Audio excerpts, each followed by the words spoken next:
Good morning. All right, so we are live now.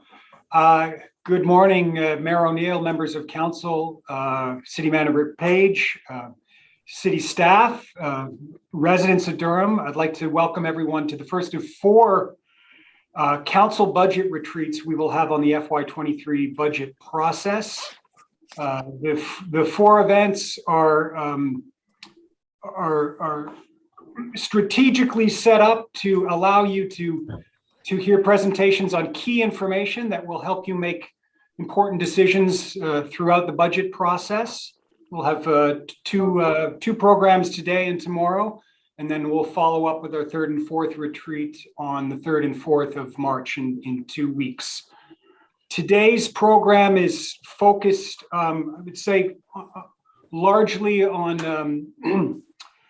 a multi-year, very broad impact towards city issues. We'll start with the results of our resident survey, and then move into an economic update from Dr. Michael Walden from NC State University.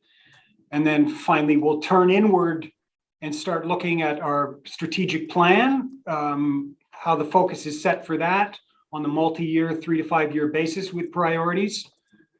And then tomorrow we will focus more specifically on issues concerning the actual FY23 budget process.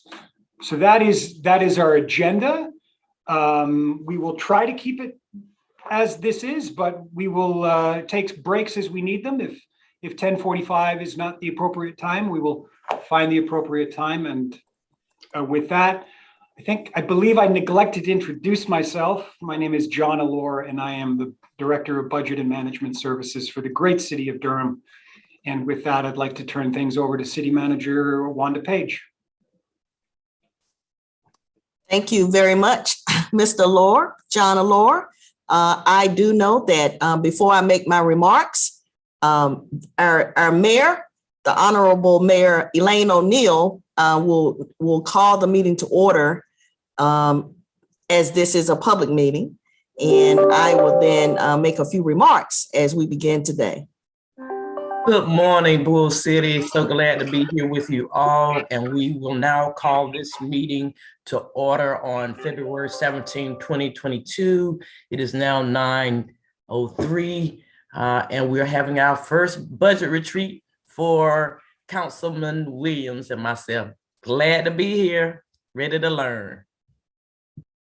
All right, well, good morning again, Madam Mayor, Mr. Mayor Pro Tem, and members of Durham City Council and City of Durham staff. Today, we kick off what I believe is one of the most important meetings of the year. It is the first meeting of our annual budget retreat season. As in the past, the city manager's welcome, while brief, is meant to help us all think outside the box as we ponder our fiscal year 2023 budget.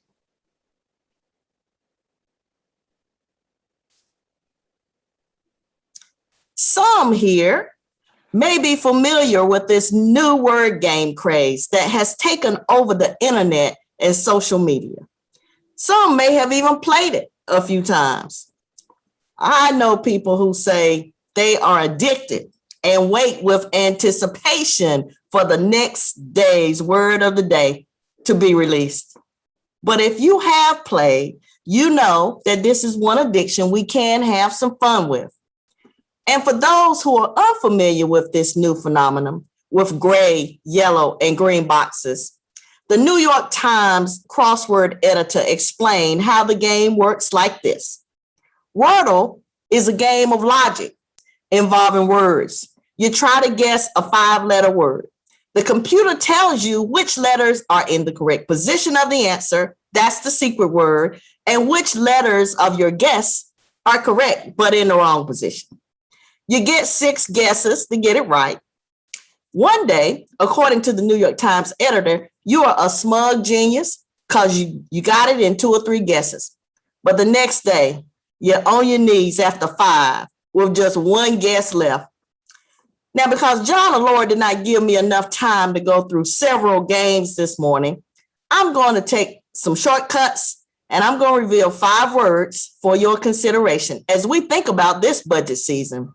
And you might even want to use one or all of them when you play the Wordle game yourself next time. First word is needs. As a city, we always have needs that must be met. Think about it. Safe and good tasting drinking water, solid waste collection and disposal services, our critical public safety services, safe and affordable housing, and keeping up with street maintenance. That's just to name a few. Next word, wants. One person's wants might be another's needs. So we must always consider how our wants might make our community a better place to live, work, and play. For example, some might consider composting or solar panels or charging stations or even expanding our youth programs wants. But others will consider these essential needs to help save our planet and to aid in saving our youth. Next word, wages. As you know, one of my priorities in this coming budget is to restore our pay plans for city employees. Recently, we were able to make a significant market pay adjustment for our police and fire personnel. Now we must restore pay increases for other city employees who work in other areas of the city government. Next word, taxes. As you will be reminded today and over the next 3 retreat sessions, we will have to roll up our sleeves and work together on a plan to pay for both our needs and our wants, informed by our great professional staff and the residents that we serve every day. As a municipal government, we cover these essential goods and services mainly through our property and our sales tax revenues, along with user fees in our enterprise operations. We always strive to be good stewards of taxpayer dollars, and taxpayers always expect us to use their resources wisely. Next word, money. It's always the bottom line. Is there enough? And how do we do more with less of it? Can we realign our priorities, or should we realign our priorities? Now, I could think of many more 5-letter words, and some even longer, that describe topics we must think about as we consider this year's budget. Now, some of you have probably heard me say when I'm providing explanations about projects or processes, now those are just words. What I really mean is words without strategy, plans, and implementation do not move us to higher heights and better service. So as we work on the fiscal year 2023 budget, the key words mentioned this morning are definitely ones that must guide our decisions or actions during today's and the upcoming budget retreat sessions and throughout this budget development season. We must consider them separately and together as we deliberate for the good of our community. So, as I wrap up, one final word comes to mind as we prepare to kick off this budget retreat, and that's ready. I'm ready, so let's get started.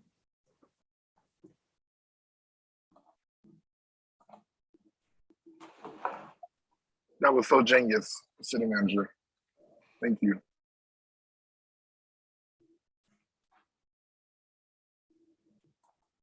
Thank you so much, City Manager Page, for the wordles of the day.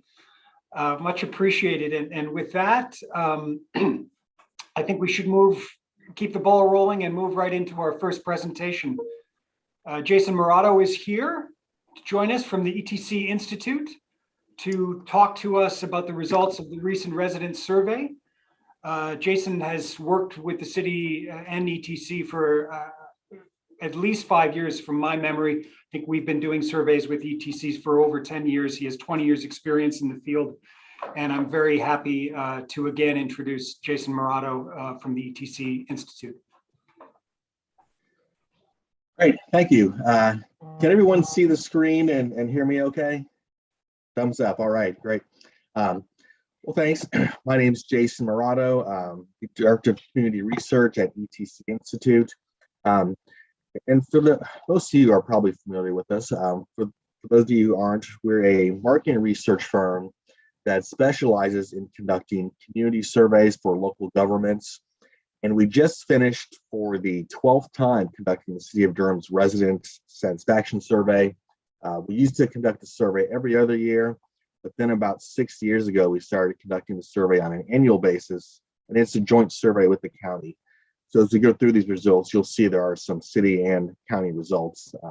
We went ahead and showed everything in the presentation just so you can get a kind of overall view of how residents feel about both city and county services.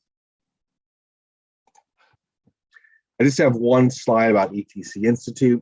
We're one of the nation's leading firms in providing market research for local governments. We've been doing this type of work for nearly 40 years. And in the last 10 years alone, we've conducted surveys in more than 900 communities across the country. And in particular, we do a lot of work in North Carolina. Our longtime clients include, obviously, the city and county of Durham, also the city of Raleigh, Chapel Hill, Mecklenburg County, Winston-Salem, Fayetteville, High Point, North Carolina. So this is really the type of work that we specialize in. This is just a quick rundown. Me, Jason. This is Jason. I'm sorry. This is Charlie Reese from the City Council. I apologize. Sure. Madam Mayor, I believe we need to take attendance today. In person, we usually don't have this problem because we can all see we're there. But given the format of today's meeting, I think and it's an official meeting, it feels like we ought to do that. All righty. I believe Councilwoman Johnson is here as well, so she was running a little late this morning. All right, is Madam Clerk here to call the roll? I'm here. All right, if you would call the roll, please. Mayor O'Neill, I am here. Mayor Pro Tem Middleton, I am here. Councilmember Caballero, Here. Councilmember Freeman, Present. Councilmember Johnson, Here. Councilmember Reese, Here. Councilmember Williams. I'm here. Thank you. All right, we are all present and accounted for. You may proceed. Thank you. Okay, great, thank you. Well, what you're seeing here is just a quick rundown of what I'll go through today. I'll go over the purpose and methodology of the survey. What I call the bottom line up front are our main conclusions from the survey. And then I'll go through the major survey findings to show how we came to those conclusions. And I'd be happy to answer any questions as well. So there are several reasons why we conduct a survey like this. One is to get an objective assessment of how satisfied residents are with major city services. Also to determine what Durham residents feel are the top priorities for the community. We're also able to measure trends from your previous surveys. Each year we tweak the survey a little bit, but most of the questions remain the same year after year so that we can measure the trends over time. And then we're also able to compare your results with other communities across the country. So I mentioned this is the 12th resident survey we conducted for the city of Durham. The survey was administered by a combination of mail and online to randomly selected residents throughout the city. And that's our standard methodology for these resident surveys. Our goal was to get at least 600 completed surveys, and we had a really good response this year. We ended up with 727 completed surveys. So we were way above our minimum goal. And the results at the 95% level of confidence have a margin of error plus or minus 3.6%. So essentially that means that if we conducted this survey the same way 100 times, 95 times the results would be plus or minus 3.5% from what we're reporting. So the results aren't perfect, but the margin of error is small. I'm going to run through just a few demographic questions. Here we asked for the gender of survey respondents. We had a very good mix of male and female. This is right on target with the U.S. Census. This shows the race and ethnicity of survey respondents. So this also is right on target with the U.S. Census. You can see the breakout by white respondents, Black respondents, Hispanic, Asian. And this is the household income of survey respondents. And we had a good mix of different age income levels as well.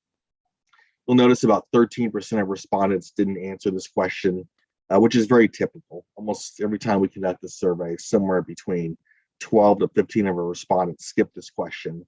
This is the one more than any other question that some people don't want to answer. And in here we have a map of the city. The red dots are households that completed the survey. So we had a very good distribution throughout the city. And as we were administering the survey, we made sure we had a good representation by key demographic areas, such as age, race, ethnicity, gender, and income levels. So here are our main conclusions from the survey. We found that residents have a positive perception of the city. 84% of respondents feel that Durham is either an excellent or a good place to live. And 79% are satisfied with the overall quality of life in their neighborhood. And both of those results have actually increased just a little bit from last year's survey. Overall, the satisfaction ratings this year are similar to what they were last year. And that's a good sign because most cities we've surveyed this year have had a decrease in satisfaction compared to previous years. I think a lot of that is due to COVID and just all of the issues and anxieties that come with that. So this is a very good sign that the results overall are similar to where they were a year ago. In a little bit, we'll take a look at some of the specific areas that had the biggest increases and decreases in satisfaction. We also found that you rate significantly higher than the national average when it comes to the overall quality of city services. And that's one of the most important questions on the survey because they were asking residents to consider all the services that you're providing and really give an overall satisfaction rating for how well you're doing. And then we also found that you rate significantly above the national average when it comes to customer service provided by city employees. This is one of the areas where you rated the farthest above the national average. You're actually 28% above the US average for customer service. Then the top overall priorities are police protection, public schools, maintaining city streets, and affordable housing. And we'll look in a little bit to how we came to those conclusions. So first, we'll look at some general perceptions that residents have of the city. Here we ask residents to rate their perception of the city of Durham in a number of different ways. The dark blue, you can see our ratings of very satisfied, light blue is satisfied. The gray is neutral, and we interpret neutral as meeting expectations. It's an average of 3 on a 5-point scale. So those are people who have an opinion. Residents also have the option of selecting not available if they just weren't familiar with one of the services that we asked about. And then the pink are those who are dissatisfied or very dissatisfied. So overall, the positive ratings outweigh the negative. If you look at the top of the chart, most residents are satisfied with the quality of life in their neighborhood. You look at the third row down, 61% of respondents are satisfied with the overall quality of city services. That's compared to only 9% who are dissatisfied. So you have more than a 6-to-1 ratio, those who are satisfied versus dissatisfied with the overall quality of city services, which is a very good ratio. The typical ratio is closer to 4-to-1. We asked residents to rate the city in a number of different ways. And here you can see the results are very positive. Over 80% of residents feel Durham is an excellent or a good place to live and to work. For the most part, this is the same question we asked in previous years. Well, one thing we added this year is the 6th row down, how residents feel about Durham as a community that values the diversity of residents. And 63% gave a rating of excellent or good, compared to only 14% who said below average or poor. This was the very first question on the survey. Here we asked residents to rate major categories of services, and this includes both city and county services. Again, the blue are the positive ratings, the pink and the red are the negative. So overall, the positive ratings far outweigh the negative. For the most part, the ratings are very good. Some of the highest rated city services are water and sewer utilities, customer service from city employees, as well as parks and recreation programs. Communication with the public rated pretty high as well. The only areas that had significant levels of dissatisfaction were schools and areas related to transportation, such as maintaining city streets and the public transit system. And these results are consistent with previous years. So we also found that satisfaction with the overall quality of city services is high in all parts of the city. Here we have a map of the city, and we broke the results out by zip code. And what this does is it tells us if residents in different parts of the city are rating services differently or have different perceptions of the city. And we created a map like this for every question on the survey asked on a 5-point scale. So there are nearly 100 maps in the report. In fact, there might even be a little over 100. But there's just a few I'll go through here. This one is for the overall quality of city services, and you can see the entire map is blue. So this tells us that residents in all parts of the city are satisfied with the overall quality of city services. And it also means you're doing a great job providing services equally throughout the city. Sometimes what happens is, even if the ratings are very positive overall, once you break it into these smaller geographic areas, you'll see some areas where residents aren't as satisfied with city services or don't feel like they're getting as good of services as people in other parts of the city. So this is always a good sign when the entire map is blue. This map shows how residents feel about the quality of life in their neighborhood.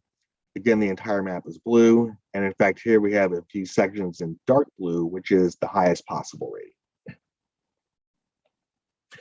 And this map is for the new question we added this year, which I mentioned, how residents feel about Durham as a community that values the diversity of residents.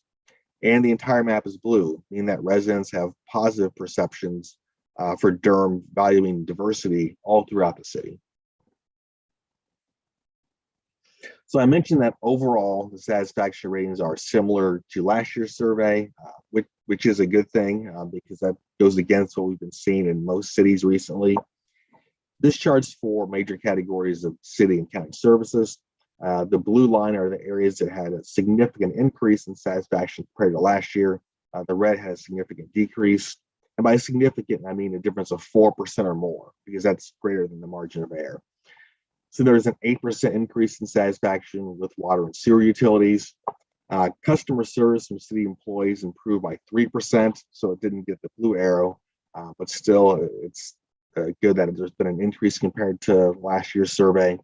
There's been a significant increase in parks and recreation programs. There were significant decreases in the quality of fire and life safety programming, response time for fire services, and response time for EMS services. And this is that same question, major categories of city and county services. The list was really long, so we broke it into two charts this year to make it a little easier to read. You can see there was a significant increase in the quality of pedestrian facilities, but there were decreases in police protection, sheriff protection, and then the overall quality of public transit. So here are the areas on the entire survey that had the biggest increases in satisfaction compared to last year. The biggest increase was to yard waste collection services. Other significant increases were water and sewer utilities, downtown parking facilities, greenways and trails, how safe residents feel when using city recreation centers, quality of pedestrian facilities, how people feel about Durham as a place to start a business, and then the quality of life in neighborhoods. Here are the biggest decreases compared to last year's survey: police protection, ease of travel by bus, sheriff protection, public transit, the appearance of the city, the condition of public school facilities, and then encouraging community involvement and educator-related decision-making. So we also compared your results to other communities. For these next few charts, the dark blue line are City of Durham residents who are either very satisfied or satisfied. The light greenish color are the satisfaction ratings for residents in the Atlantic region. So that includes the state of North Carolina, as well as some surrounding states. And then the light blue bar are the results for residents from all across the US. So you can see there are a number of areas where your ratings are significantly above the national average. That includes library services, water and sewer utility, fire and life safety programming, Customer service, I mentioned earlier, is one of the areas where your ratings are the farthest above the national average. You have a 69% satisfaction rating, which again is a little higher than last year. The national average is only at 41%. And then quality of parks and recreation programs also rated significantly higher than the regional and national average. Here are more categories of city and county services. So again, I broke this into 2 charts because there are so many different categories. Communication with the public is another one of the areas where you rate farthest above the national average. Your satisfaction rating is 56%, and that might not seem like a really high number, but you can see the national average is only 38%. Some areas where you are below the national average are police protection, streets, public schools, and the public transit system. And then here are the overall ratings for the community. Here you can see your ratings are significantly higher than other communities as a place to live and as a place to work. Also higher as a place to visit, higher as a community that values the diversity of residents, and then as a place to retire. As a place to raise children is the one area that isn't significantly higher, but it's actually pretty much on par with the national average.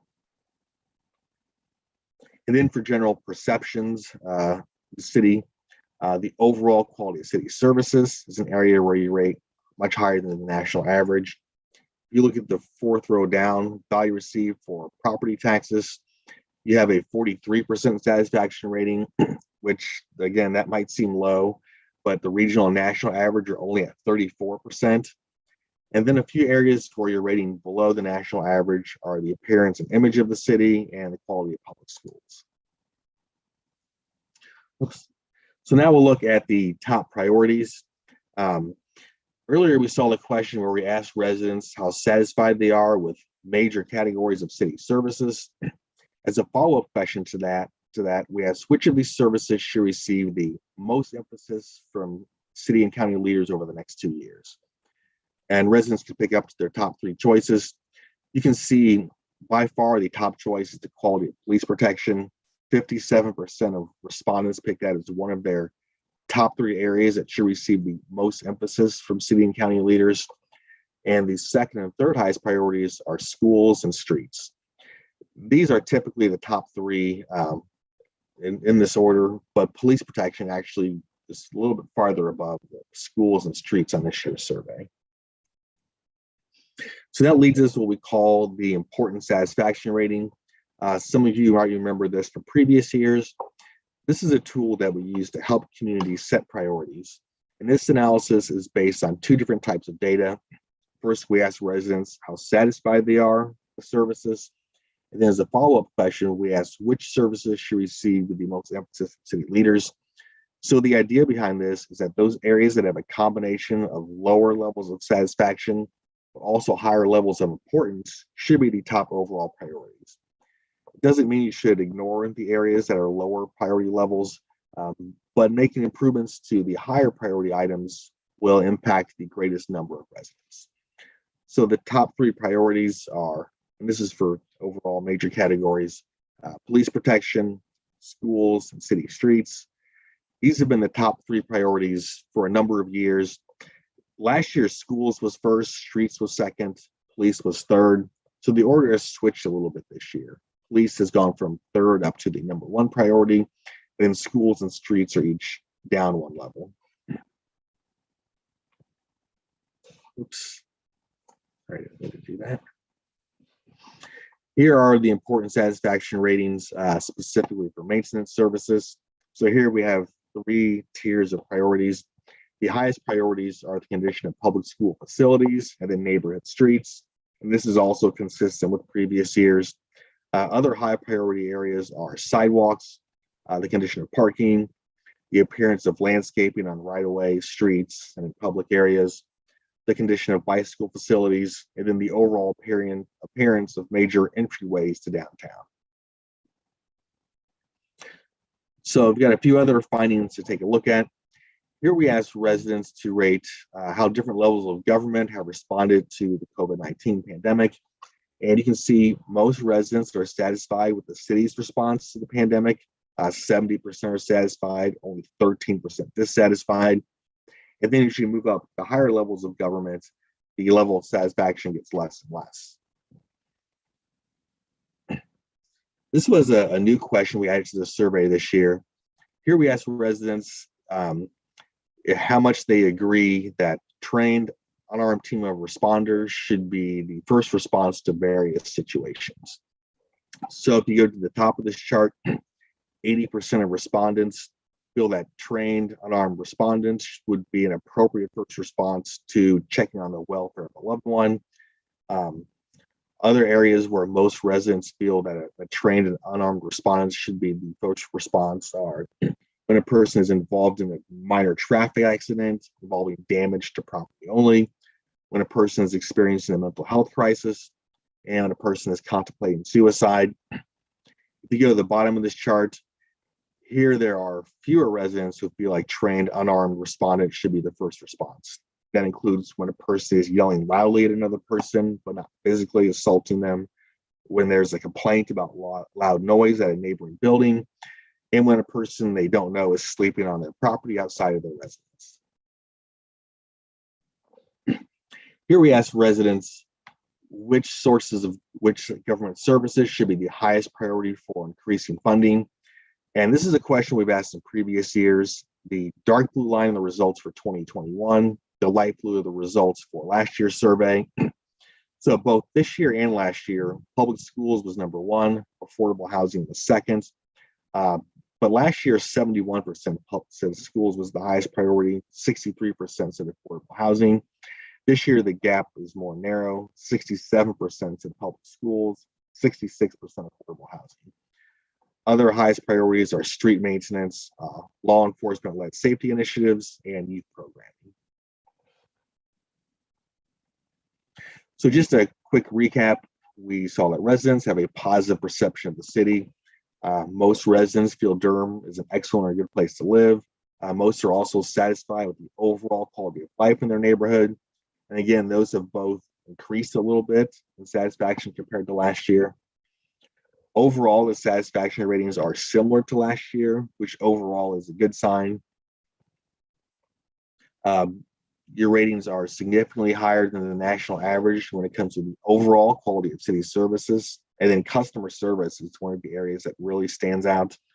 Communication is another area where you rated, one of the areas where you rated the farthest above the national average. And then the top overall priorities are police protection, schools, maintaining city streets, and affordable housing. So that is everything that I had. I'd be happy to answer any questions that anybody has. Stop sharing.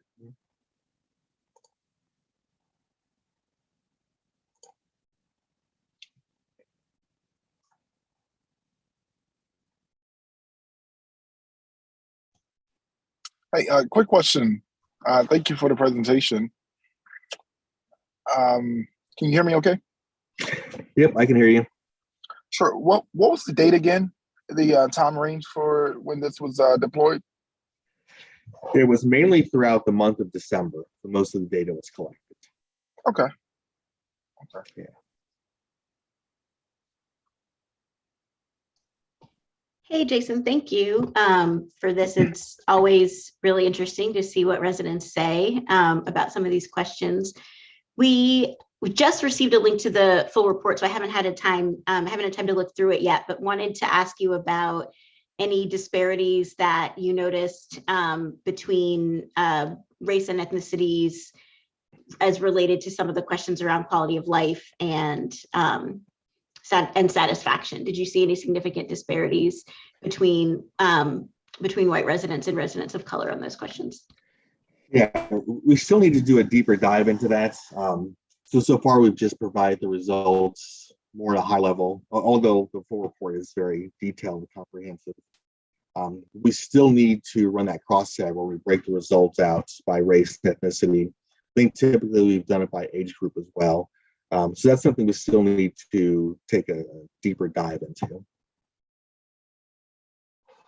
Okay, thanks. Yeah, I'll appreciate getting that data. I think that's it's a really critical piece for us to think about how we target different kinds of services is which communities are most in need. Right, absolutely. And typically we provide crosstabs for that as a separate appendix to that main report. So that will be coming soon. I have a question real quick, and this isn't to do with city services, but consistently our public school system is very much at the high level. Out of curiosity, I know this is a city county survey. If any of our staff could indicate, I just want to know, how is that information being communicated out to residents? Since it's not necessarily in the city's lane, but it's still a consistent high priority.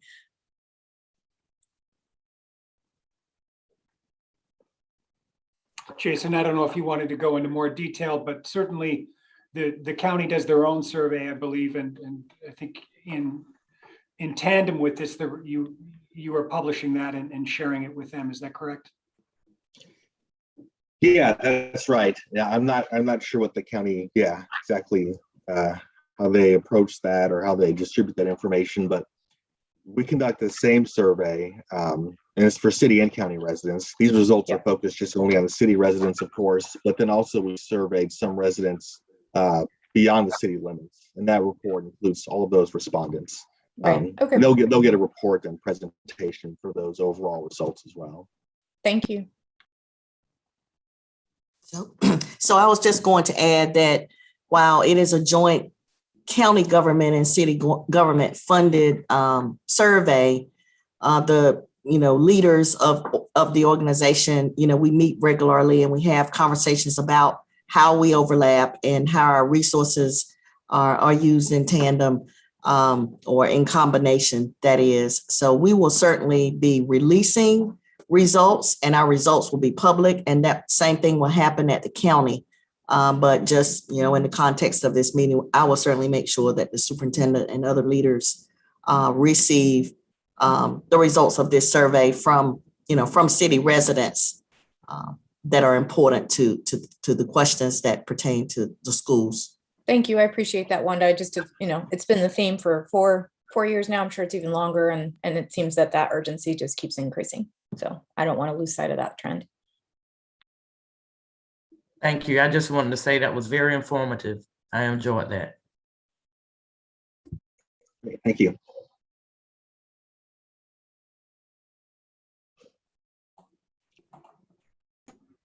Any other questions for Jason? This isn't a question for Jason, probably for you, John. Are we going to have an opportunity to just discuss more among ourselves the results? Is that in the agenda, or is I was integrated into the process? I was hoping to take the opportunity now, but I think what we found is you guys need more time to digest. It's perfectly fine to take a break and digest it, or to come back at a later time. Certainly getting those results with the deeper dive that you requested, I just followed up on that. We'll be getting that, but certainly with Jason here, this is the opportunity to have some discussion. Gotcha. Yeah, I think coming back to it and having another discussion once we get the demographic breakdowns would be beneficial. The one thing that I was surprised about was that making the bus system free resulted in a 6% decrease in satisfaction with the bus system. Okay, we got to figure that out. If at some later point we could just dig more deeply into the results and think about how we want them to inform our budget choices, would be great. Yeah, just to piggyback off of that, Jillian, I think one of the issues is there were some COVID-related service reductions during the last year due to staffing that caused problems for a lot of riders.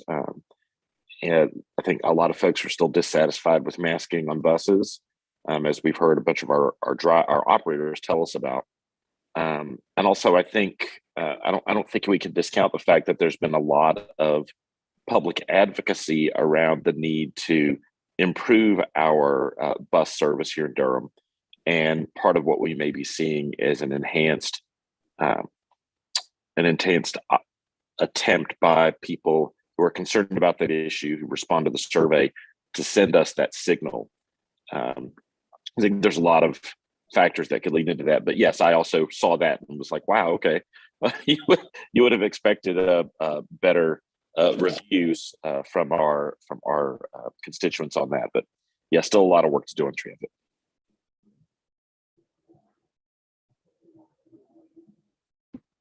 Madam Mayor, if I might, always look forward to this presentation. I think it always kind of provides context and on-ramp for us to make more informed and substantive decisions, at least substantive discussion, if it doesn't actually show up in our decision making. I do, with respect to the buses, I do think it's worth reminding the public that a lot of folk express concern about the safety issue on our buses. Not so much about, well, we always have the concerns about headway and service and wait time, but a lot of the operators and patrons, customers also were concerned about a number of violent incidents that occurred on the buses and at the station, particularly with gunfire. So that I wouldn't be surprised if we see some overlap between, or some correlation between requests and desires for increased police. I don't know what you call it, the level of service, increased level of service with police, overlapping with those concerned about the buses. Oftentimes, those folk were the ones who bore the brunt of some of the gun violence and activities we've been seeing, quality of life issues that we've been seeing in the city. So I think that definitely needs to be held in tension as well as we consider our buses and our transportation system. Thanks, Madam Mayor. Thanks, friends.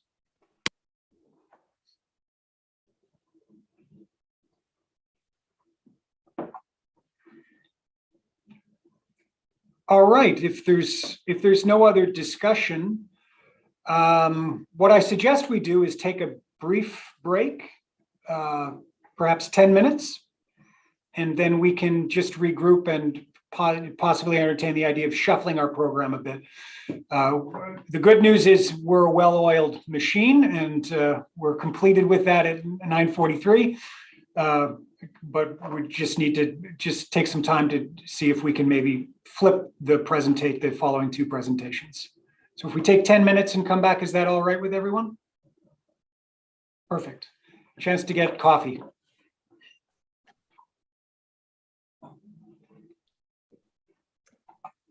Thanks, everyone. Thanks, Jason. Great, thank you.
So I think we're at 10 minutes if everyone is here.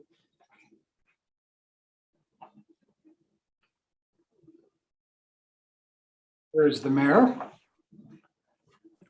And there's the city manager. Welcome back, everyone. Thank you for the pause. Before we continue, I believe the city manager has a few words she'd like to say. Thank you. And thank you, Madam Mayor, for a few words of privilege here outside of the agenda. But we do have a staff member. All of our staff members are very, very significant to this organization, but we do have a staff member that is retiring very soon. He's been here for a very long time, and his name is David Hickman. David has stepped in to the interim finance director's position recently and has done a fantastic job at the very end of his career. And we brought him on today so that I could acknowledge once again his great service to this organization. I actually hired David many, many years ago, and we have worked in this organization together for many years. And I wish him well and much success and health as he takes on this new phase of his life with his family and his kids and his grandkids. And just wanted to acknowledge David's service. He's here. He didn't come on camera, but he's here. I see his name. He's coming up. There he is. Thank you, Madam Manager Wanda Page. And I've enjoyed all my years here. And I'd like to thank everyone. I've had, like you say, a good run. So I don't know what else to say, but I'll enjoy my retirement, I'm sure. When I can wake up and not have to think about anything. Thank you, Dave. Thank you again. Well, Wanda hired Dave and Dave hired me. So that is the order of things. So we're going to continue. And as we discussed, we're ready. We're going to flip things. We're going to have Andrew Holland and Shari Metcalfe present on a strategic plan update. And then at 11 o'clock, we'll have the economic update from Dr. Michael Walden. So I'll turn things over to Andrew and Shari. Thanks, John. Madam Mayor, Mayor Pro Tem, members of council, good morning. My name is Andrew Holland. I serve as the Assistant Budget Director for Strategy and Performance. And I also have with me today, Shari Metcalfe, who serves as our Strategy and Performance Manager here in BMS. We are very excited to be before you today and to provide you with a brief strategic planning update. So here's our agenda. The key areas in which we're going to focus on is the past strategic plan, the current strategic plan, and also how we're going to move forward with the implementation of our next strategic plan. Shari will talk more about how we go about communicating that out to our employees and also to our residents. So if you have any questions during or after the presentation, please let us know and we'll be glad to answer any questions that you may have. So here in OPI, we really see ourselves as serving as internal consultants. Our goal is to support city departments in accomplishing DERM's vision, mission, and strategic goals. This work is through advancing the city's strategic plan. We work with departments in the development of initiatives, milestones, and performance metrics as it relates to one of the 5 strategic goals. We also work with city departments in collecting and analyzing and using good data to help inform and drive decision-making. We also collaborate with departments to come up with new ideas and innovative solutions to enhance programs and also enhance and improve services. And last but not least, we do conduct process improvements along with our city departments. Our goals is really to improve processes to ensure that we are operating in an efficient manner. So here's the org chart of BMS. In total, we have approximately 20 employees. Within BMS, we have OPI. If you look to the left, we have our innovation project manager position, which is vacant, but we're looking to fill that position fairly soon. This individual oversees 2 FTEs, our design strategists, and the goal of this wing of the house is really to work on process improvements, special projects, and work on innovative type projects. To the right, we have Shari Metcalfe, who again serves as our strategy and performance manager.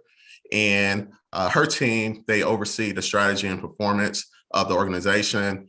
We have Darren Johnson, who serves as the data analyst. And also we have our ICMA fellow, Mary Grace Stone King, which you will hear from her tomorrow. So I'm not going to go into great detail with this slide. However, this illustration provides you insights on how OPI works, or how OPI's work feeds into various tasks and services within the department. So strategic planning really serves as a blueprint roadmap for translating long-term vision into present and future organizational efforts. Moreover, the strategic plan enables an organization to make decisions based upon the organization's priorities and enables an organization to keep focus with many competing priorities. The strategic plan also helps engage employees and anyone that lives, works, and plays in Durham with a long-term vision of the city.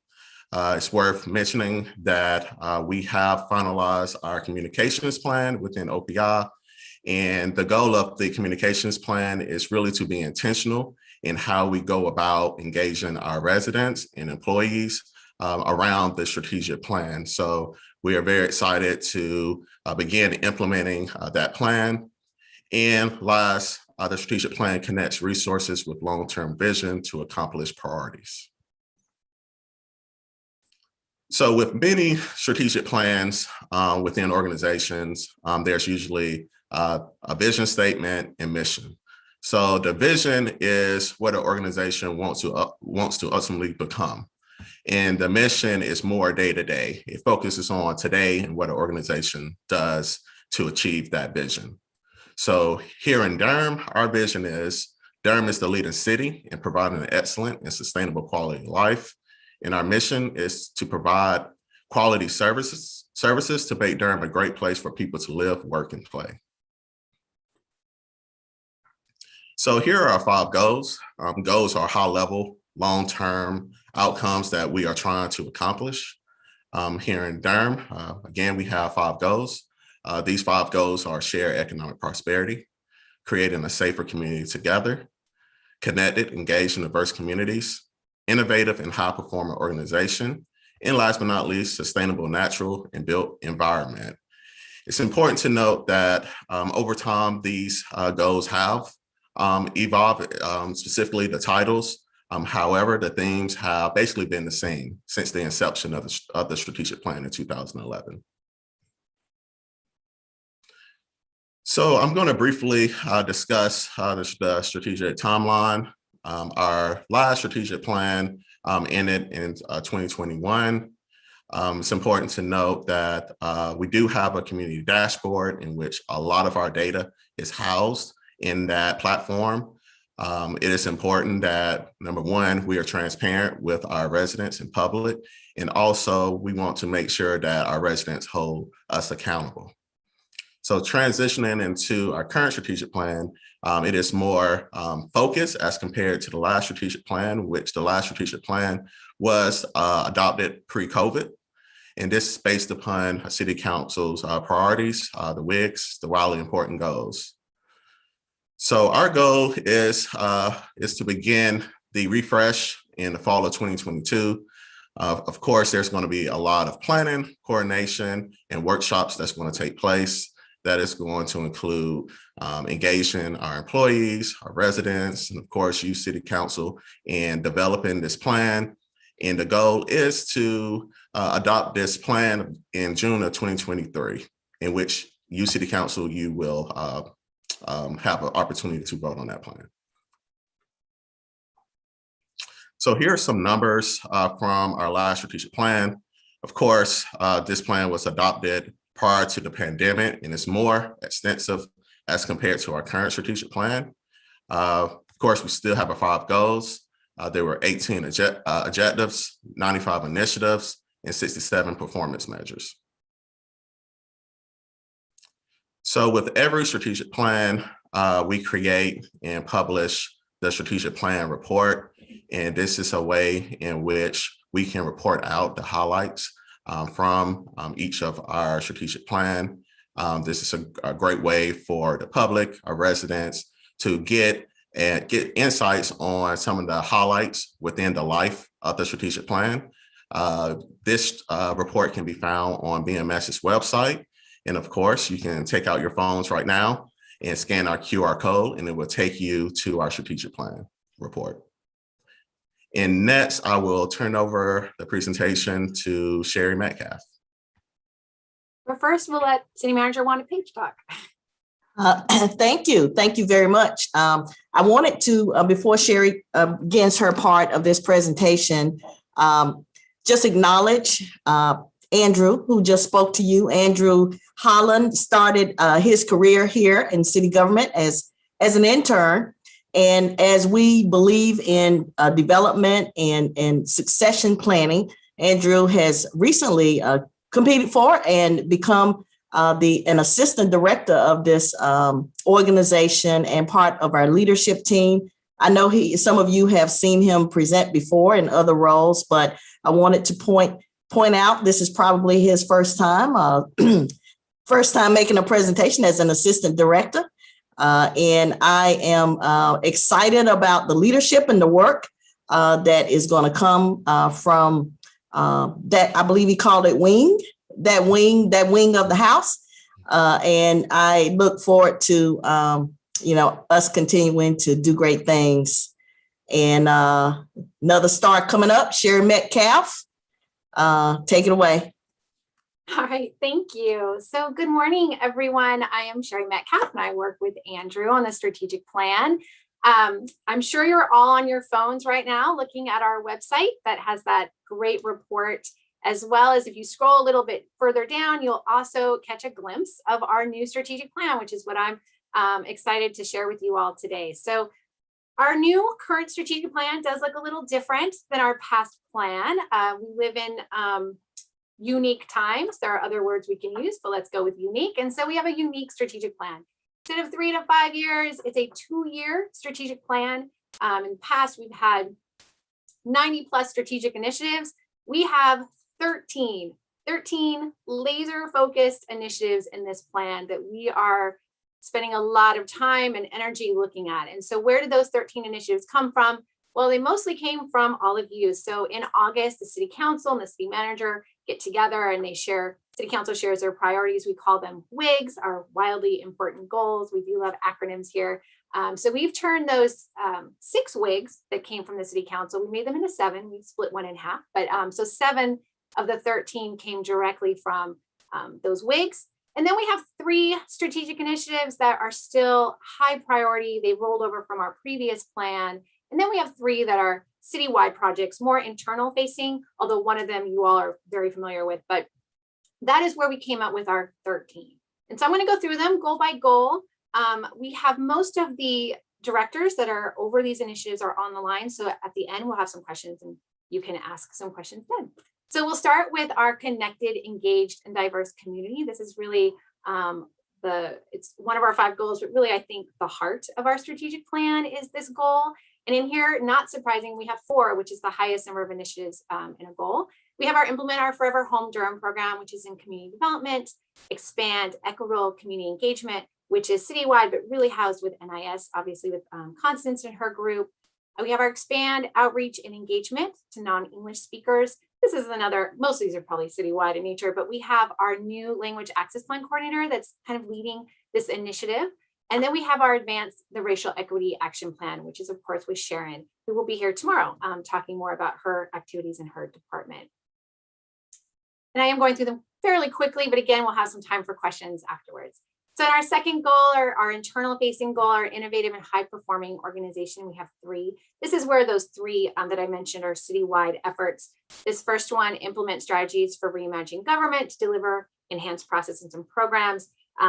This is really where we're looking at process improvement, program evaluation, just really looking at our services and how they've changed over the last couple of years, looking at what have we not been doing that we should be doing, what have we been doing that we should no longer be doing, and how we can improve what we're doing for our community. This middle one is invest, monitor, and evaluate the recovery and renewal resources coming into the city. This is ARPA related, the one that you all are very familiar with. This is obviously a complicated and long-term project that we'll be looking at. And our last one here is our plan and implement the enterprise resource planning system. This is something that all employees will know a whole lot more about in the future when we change out some of our major system that does our budget and payroll and all kinds of fun things in the city. But this is also a very big long-term project for us. And then our third goal, creating safer communities together. We have 2. We have implement crime and community policing strategies, which is really owned by our police chief, Chief Andrews. And then our second one here is develop and implement community safety pilot programs. This one is related to our new-ish department, our community safety department run by Ryan Smith and his pilot programs that he's currently working on. Our shared economic prosperity. I know there's only one lone initiative in here, but it's a big initiative. And this is the small business work plan to support a more diverse, inclusive, and equitable economy. There is a lot to this initiative, as most of you are aware. So this is our one strategic initiative here. And then in our last goal, our sustainable, natural, and built environment, we have 3. We have our advanced carbon neutrality and renewable energy projects. And then the last 2 are the ones that you had in one that we split, which is related to our comprehensive land use plan and our transit plan.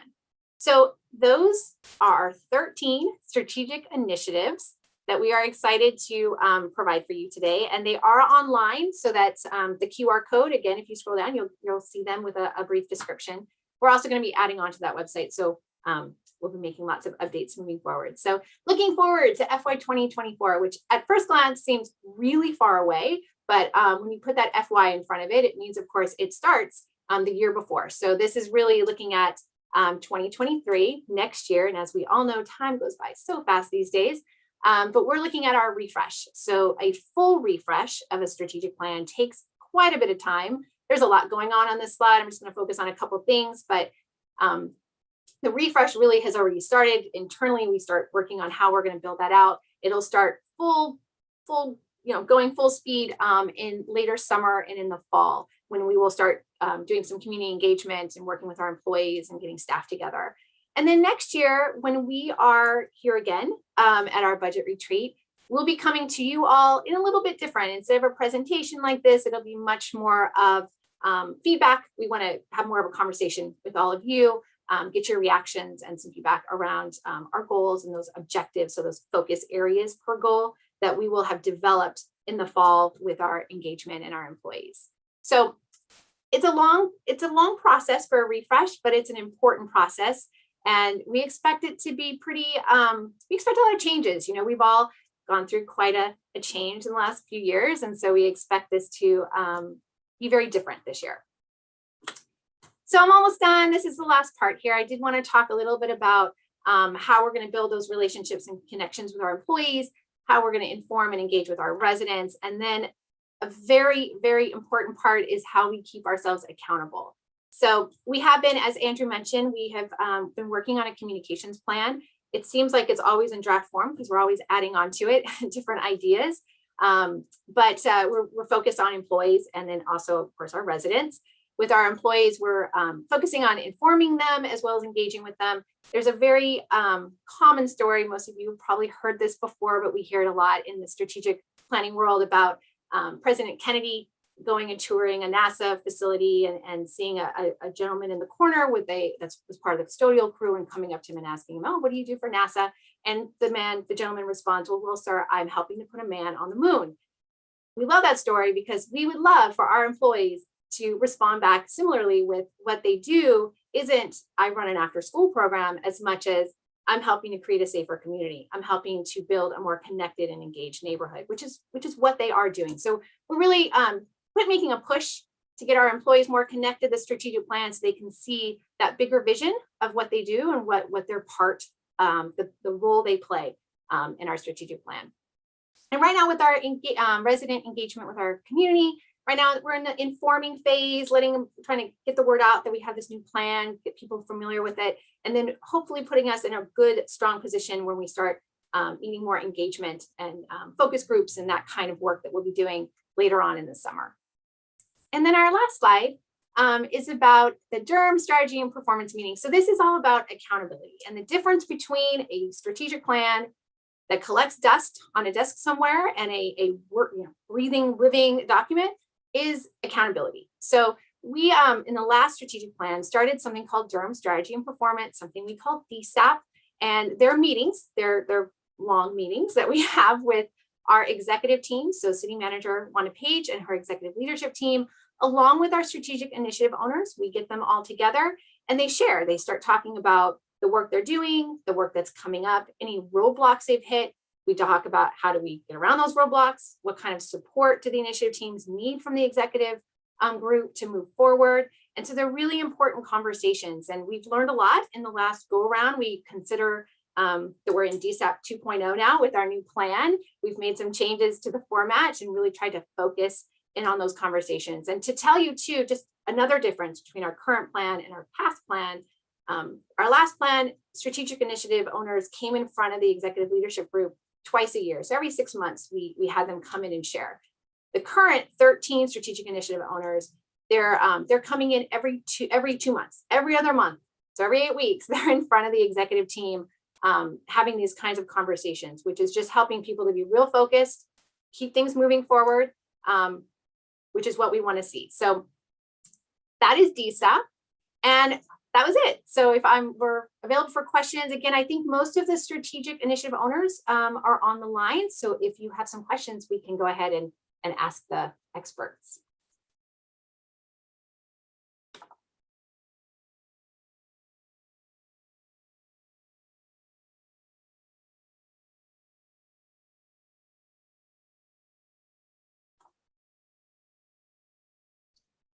Madam Mayor, do you want us to just jump in?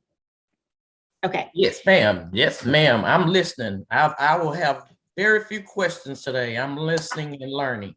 Okay, great. Thank you. Thanks, y'all. This is really great. I appreciate this kind of interim strategy, and particularly, thinking about focusing down a little bit during the pandemic, because it's a lot, of course. So I was looking on the website. I saw there's like a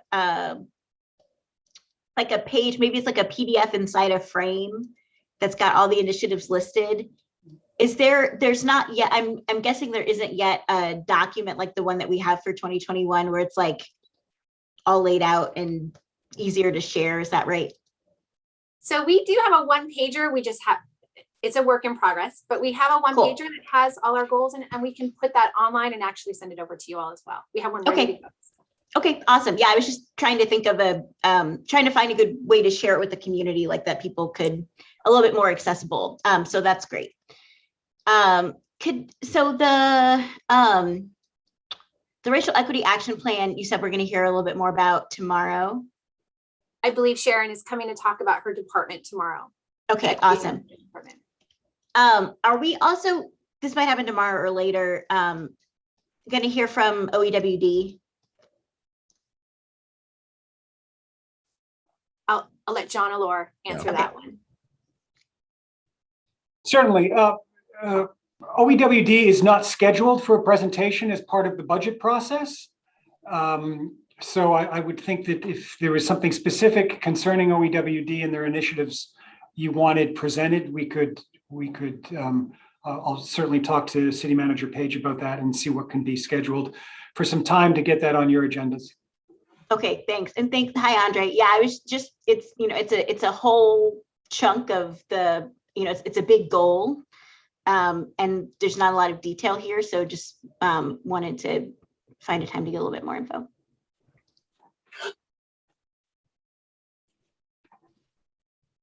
Thanks, y'all. This looks really good. So if I may, one of the things we wanted to certainly do here is, make sure as we kind of had transitioning with staff and with elected leaders, that we use the whole season in order to get more details on topics that the council members are needing and wanting to hear about as we move toward our budget recommendations. We've talked about, presentations at our work sessions that are upcoming, as well as, any special meetings that we might need to have. But certainly, this type of feedback we're taking as we're moving through, these bigger picture presentations. We certainly have some time built in to the time, to the schedules that we have, and we can tweak it as needed. So I thank you all for the feedback, and we will continue to make this beneficial to moving us to guidance that we're going to need in order to prepare for the next budget. Yep. Sounds great. Thanks, y'all. I don't know who's, I'm just going to jump in. Good morning, everyone. I appreciate, since we're talking about what we would like to see, I would love for Ms. Gomez, our language access coordinator, to come to council during a work session and present. I really appreciate that the expand outreach and engagement to non-English speakers is one of our key initiatives. So I would love to hear how that work is going and what's the plan around that kind of long term. I know she's only been in the position for a few months, so I haven't wanted to have her come too early in her tenure, but would love to have something if possible this spring. Love to come before you. Yes, absolutely. Thank you so much. Thank you. And then finally, just this is great. I appreciate it. I like that we are doing this. 5 years seems like a long time right now with so much change. So I really appreciate this kind of leaner, more targeted approach. I look forward to hearing from staff as we move along the process. I did want to just shout out this department. Andrew, Manager Page said something that I wanted to highlight, that you came in on as an intern. You were key within our PB, our participatory budgeting work. It's been amazing to see you grow as a leader in our organization. And in general, when I looked at the org chart last night, when I was reading through my slide decks that we were given, I just wanted to highlight, it made me really happy to see the org chart in this department. There is so much deep talent that is multi-generational, which is important to an organization. I think succession planning is something that departments really need to think about. The fact that it's diverse, I think I just want to highlight it that I think is a great model for other departments as they're doing their hiring. As council members, we don't really ever delve into that. So I just wanted to highlight it because it looked really, really awesome, and just wanted to uplift what's happening in y'all's department. It's incredible. Thank you. Madam Mayor, if I'll jump in if it's all right. First off, full association with Councilmember Caballero's comment and the exclamation point on her observations about you, Andrew, and the organization chart. Wonderful to see. I do want to also just lean in a little bit on what Councilmember Johnson brought up, particularly with respect to OEWD. I would like to, it's such an important piece in terms of our plans on closing the gap and addressing that to-Durham narrative that we often hear about, our economic opportunity and participation. So I would like to, if at the very least, is hear how we're doing on standing up the not-for-profit and how the staffing of the populating of the board of directors of that not-for-profit is going. Just kind of, there's some updates on that. That's such a huge and important piece of our strategy to, do away with that to-Durham narrative. So I would be interested in hearing something from OEWD if we can work that out. That's it. Thank you, Madam Mayor. Great job, Shari.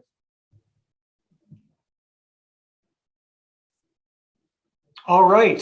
Thank you so much for your comments and suggestions. Thank you, Andrew and Shari.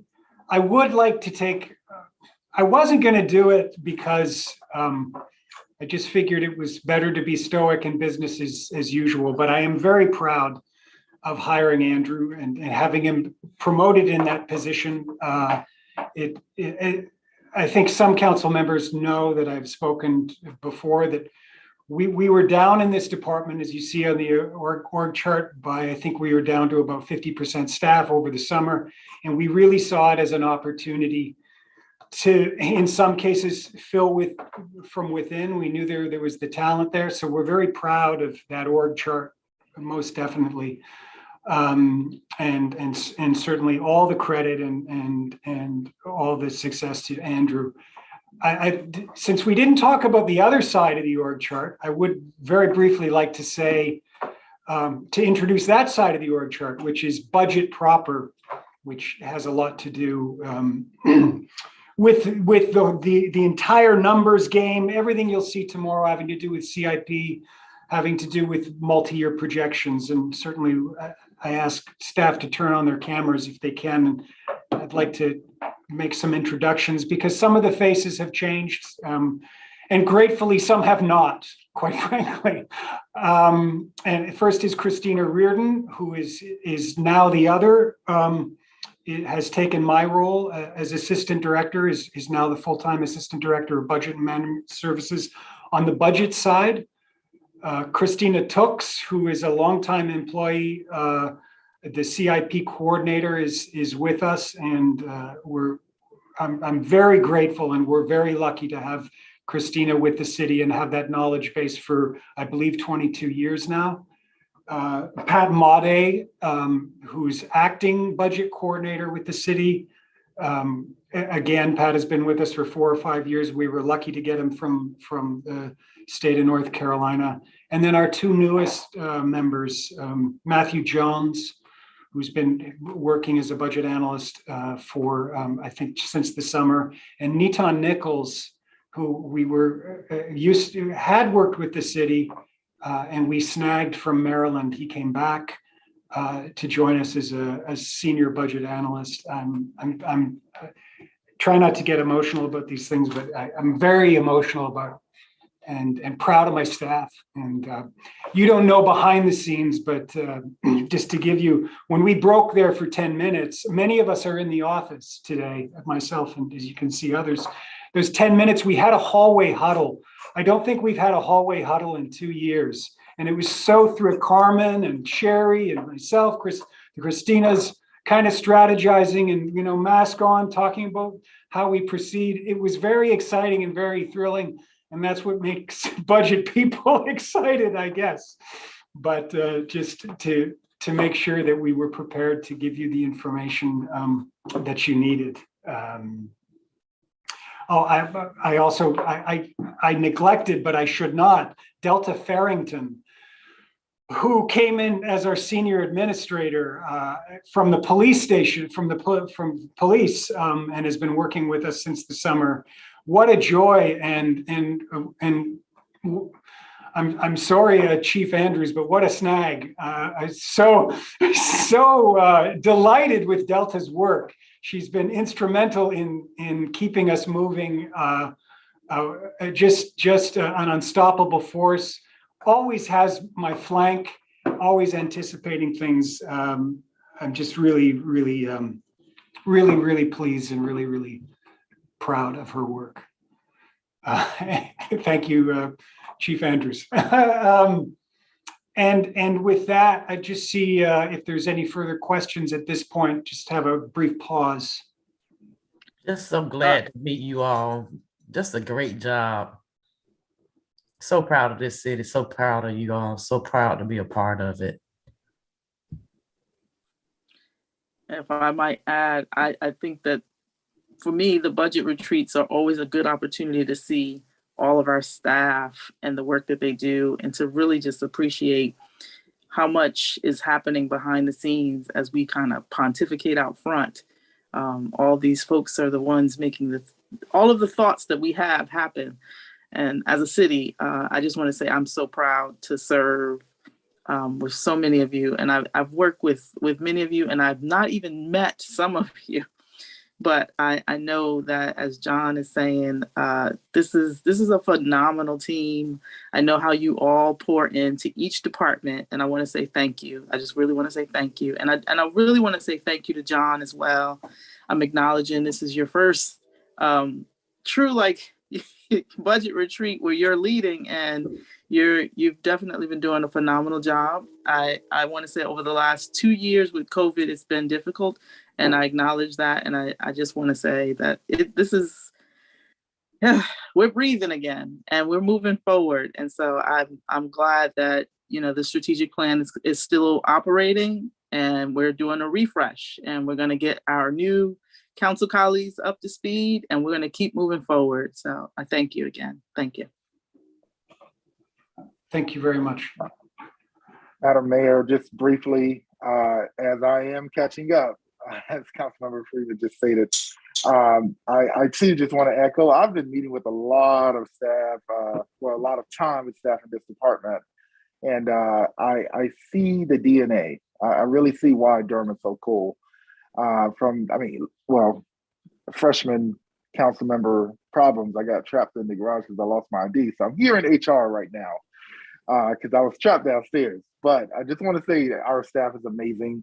I've enjoyed working with you all so far, and I'm just looking forward to what's to come. I know that, Andre, I keep blowing your phone up in OEWD, and I'll keep doing that because I think that your department, John, your area is what's going to catapult the city into the new Durham. All right, now I'm back in HR getting this ID so I cannot be trapped in the basement again. Thank you for those kind comments. Lastly, Carmen Ortiz joined us from NIS to take Andrew's position, of course, and that's very, very new, and I don't want to leave her out, but in my covering some people and Andrew covering some people, I think Carmen got omitted, and very happy Carmen has joined us here in Budget and Management Services. And I think with that, why don't we take, we're scheduled soon to take a break, but why don't we take our 15-minute break now? And hopefully when we come back, we'll have Dr. Michael Walden talk about the economic update.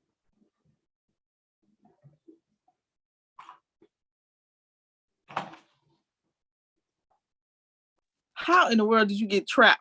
What in the world? Be kind. It can happen to the best of us. I was walking out gosh. with someone, and I was like, all right, see you later. And I tried to get to the other door. Oh my God. Leo, man. You just made my whole day. Leo. You made my whole day. Do better, You Leo. made my Do whole better. day. No, it's okay, Leonardo. the See, when the garage. planning staff used to be downstairs more consistently, right? Because you could just knock on the window, but see, no one's there anymore. So like, where people are there, but we're not as stacked up, right? And so like, you can't get stuck now because there's rarely anyone to let you in. But I've certainly gotten caught out there just knocking on the window, hoping that somebody would see me.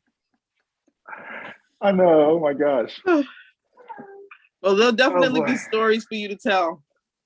Tell the grandkids. I went to HR. I was like, please help me. Okay.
Okay.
Okay, I think we're back.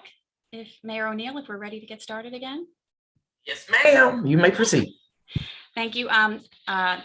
Allore has asked me or given me the honor of being able to introduce our next guest, which is Dr. Michael Walden, who is with NC State, who's going to provide our economic update. And I believe Dr. Walden is with us today as well, too. I am. Okay. Thank you.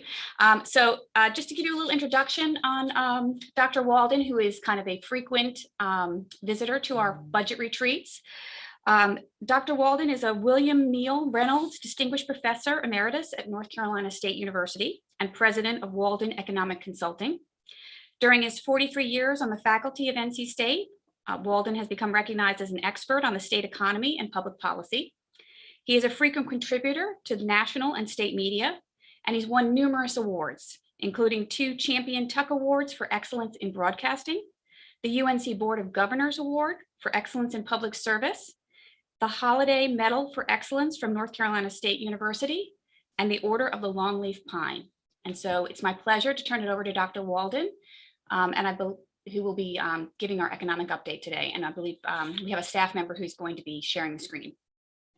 Yes, excellent. And I love other people to share the screen because I'm an old person in my 70s and technology is still new to me. Thank you for inviting me again. I've participated in a number of these meetings, and let me first thank the members of the mayor and the members of the council for the work they do, for donating their time to the good of the public. So I'm always eager to pass that along. I want to give you a roadmap, hopefully, to what the economy is going to do this year, the big economy. And when we talk about the big economy, I mean the economy that all of us are intertwined with, which is really emanating from what's happening nationally. I'm not going to get into where projects are going to happen in Durham and the specifics of Durham. You're much more expert on that than I am. But we've had challenges, as you all know, over the last 2 years with COVID. It looks like we're improving. I do think we're going to have a new challenge. I'm just going to tease you with that. I do think there's going to be a new challenge, economic challenge this year that I think anyone, whether you're in public policy or the public sector or private sector, need to be aware of. Next slide. So the big questions for 2022, number one, will the economy continue to improve? Number two, how will we pay for, and I have that in quotes because there are different ways of paying for the federal spending that we saw during the pandemic, and how will the economy be different after the pandemic, particularly here in North Carolina? So those are the big 3 questions that I want to try to address. Next slide. Economists, of course, love numbers and we love graphs. Hopefully this is not overwhelming and I can explain this. This is a picture. This is the go-to measure of the economy the economists use. It's called gross domestic product. It's translated, just means everything, the value of everything that we produce in the economy, whether it's a product or a service, it doesn't matter who's doing it. So it's an aggregate measure. We have these for states. We have them for the nation. So in this graph, I have the trend lines for North Carolina, which is in red, and for the US in green. And these are index numbers. Won't get into how to construct index numbers, but if you look at the far left, I have the fourth quarter of 2019 that is a pre-pandemic quarter for a value of 100. So we base everything off of that. And you can see that we had a big dip in this number in the second quarter of 2020. In fact, it was a rather historic dip in terms of a 1 quarter decline. This is now what we officially have been calling the COVID-19 recession. It was prompted by factors that we don't normally see. Normally, recessions begin in the financial sector, or maybe the oil sector, or interest rate hikes, et cetera. This recession was really prompted by the public policy actions that we needed to take, that we decided we needed to take at the time to contain and hopefully moderate the virus, which broke out in early 2020. And what I'm speaking about here are the stay-at-home orders and the closure of certain sectors of the economy, which most governors, including here in North Carolina, issued. And we knew this was going to be costly, and indeed it was. So you can see that economic activity fell in that quarter by 10%, which is actually a large number. Fortunately, though, if you recall, remember the phrase flatten the curves, we actually saw the curves flatten by May of 2020. And that led, for example, Governor Cooper to relax some of the restrictions. I was actually on a committee that met with the governor every 2 weeks, and we talked about the economy and the pandemic, et cetera. And the governor saw it fit to relax some of the restrictions in May, and we had a rebound in North Carolina, you can see, and also this happened around the country. So we had a rebound from that recession, and it was a very sharp rebound in the third quarter, and we've actually been improving since. Now, the red line there for North Carolina stops earlier than the nation because we don't yet have numbers for North Carolina for the fourth quarter of 2021. So the takeaway here is that we had a very deep recession due to the COVID-19 virus. It was short-lived, and we have been growing and rebounding since then. And indeed, if you can see by this measure, both the red line and the green dotted line, we're now at GDP numbers above where we were pre-pandemic. So we've actually fully recovered. Next slide. Now, I want to highlight the fact that the pandemic did not affect all sectors of the economy equally. What you're looking at here are, again, GDP numbers, gross domestic product numbers, the most current we have, which is the third quarter of 2021 for North Carolina, as a percent of what they were pre-pandemic, the fourth quarter of 2019. So this tells you where are we now compared to where we were pre-pandemic. And the good news, if you peruse these, is where most sectors are pretty much back in terms of their production, or you can read this as revenues. In fact, I've got several highlighted that are way back. The information sector, you can read that as technology, actually 20% more economic activity than pre-pandemic. That's a sector, as you probably know, that's actually, and I don't mean this in a negative way, but it's benefited from the changes we've seen during the pandemic, and which we think will continue. Professional services and administrative services also had, and I also have restaurants and hotels highlighted because although they've had trouble hiring people, and I'm certainly going to get to that, they're, in terms of their revenues, they're actually ahead of where they were pre-pandemic. And I should say these numbers are all adjusted for inflation. So they're not just high because prices are higher. The inflation's taken out of this. If you go to the right-hand column and go down to the bottom two rows there, transportation, warehousing, and personal services are the two that are lagging the most. They're still 6% below. The problem in transportation and warehousing is not that those sectors aren't in high demand. They are, but they can't get workers. Very difficult getting workers, and it's been difficult to substitute for workers. It's something I'm going to talk about later. And personal services still have a problem because of the nature of that service. A lot of people are shying away from personal services still, and also a problem getting workers. But overall, you can see that there's been a strong rebound. Next slide. And I'm looking here at the same sort of breakdown in terms of metropolitan areas, and there is a typo here. If you look at Charlotte, it's not 980% of employment versus pre-pandemic. But what we're looking at here, because we don't have GDP numbers for the metros, we're looking at employment here, and this is December 21 employment. Again, that's the latest numbers we have for North Carolina, as a percent of employment in these metro areas in February of 2020. And again, a pretty good picture here, a pretty good result. Durham, Chapel Hill Metro, it's 100% back. So you're right now at employment equal to 100% of where you were pre-pandemic. So obviously that's good. You can see some metros are, Greenville's done a little better, whereas some other metros, Asheville and Greensboro, High Point are still lagging. So anyway, again, takeaway from both of these slides is the economy's been recovering. It's been a positive recovery, and we're getting close in many areas to where we were pre-pandemic. Next slide. Now, I do want to talk about the labor force. This is a big issue. When I give talks, particularly to business groups, this is the #1 issue that they are concerned about, the so-called labor shortage, the lack of labor, et cetera. I've got two graphs here. Let's first look at the one on the left, the unemployment rate. If you look at the unemployment rate, both nationally and in North Carolina, you can obviously see that pre-pandemic, which I've got here, January of 2020, we were at a very nice, low, relatively low unemployment rate, both North Carolina and the US, 4%, slightly under 4%. The pandemic came, the recession came, you can see those rates jumped very quickly. North Carolina, we got up to an unemployment rate of 14%. Nationally, we were a little higher at 15%. Fortunately, those high rates were short-lived.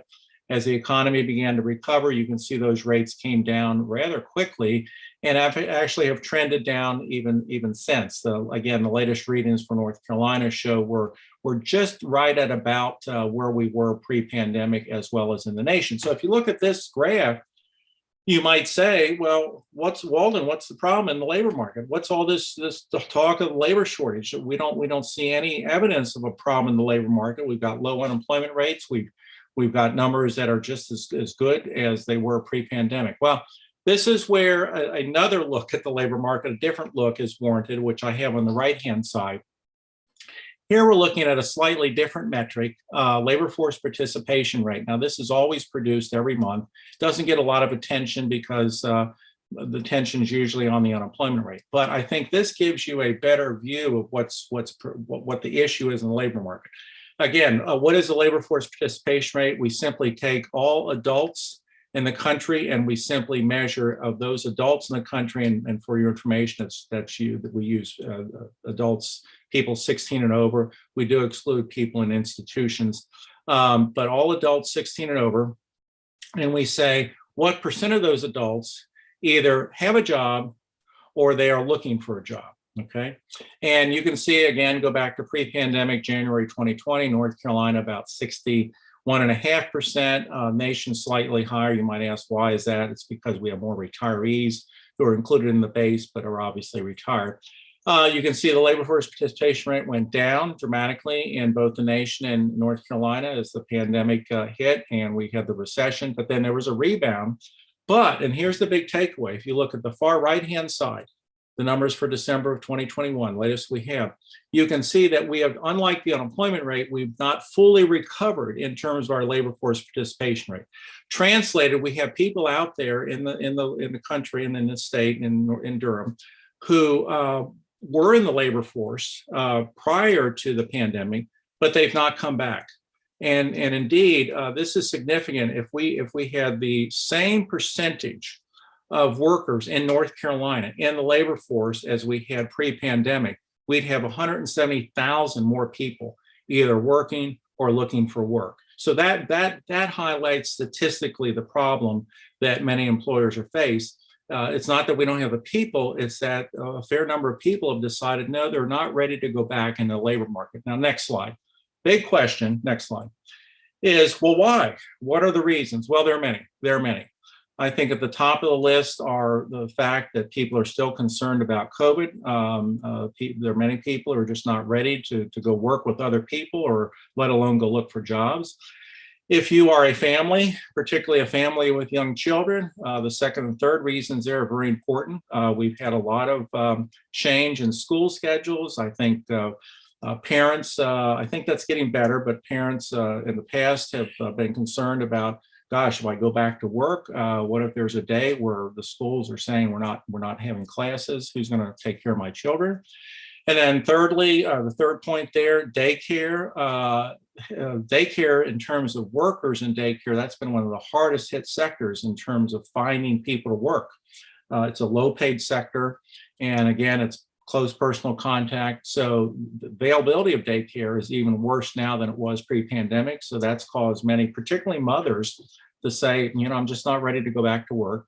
Now, the fourth point, there's been a lot of debate about this. And unfortunately, in my mind, it's become politicized. And I don't get into politics. I look at things empirically. We did have, and I'm going to talk about this, we did have a big effort by the federal government to try to help people and households and families get through the pandemic.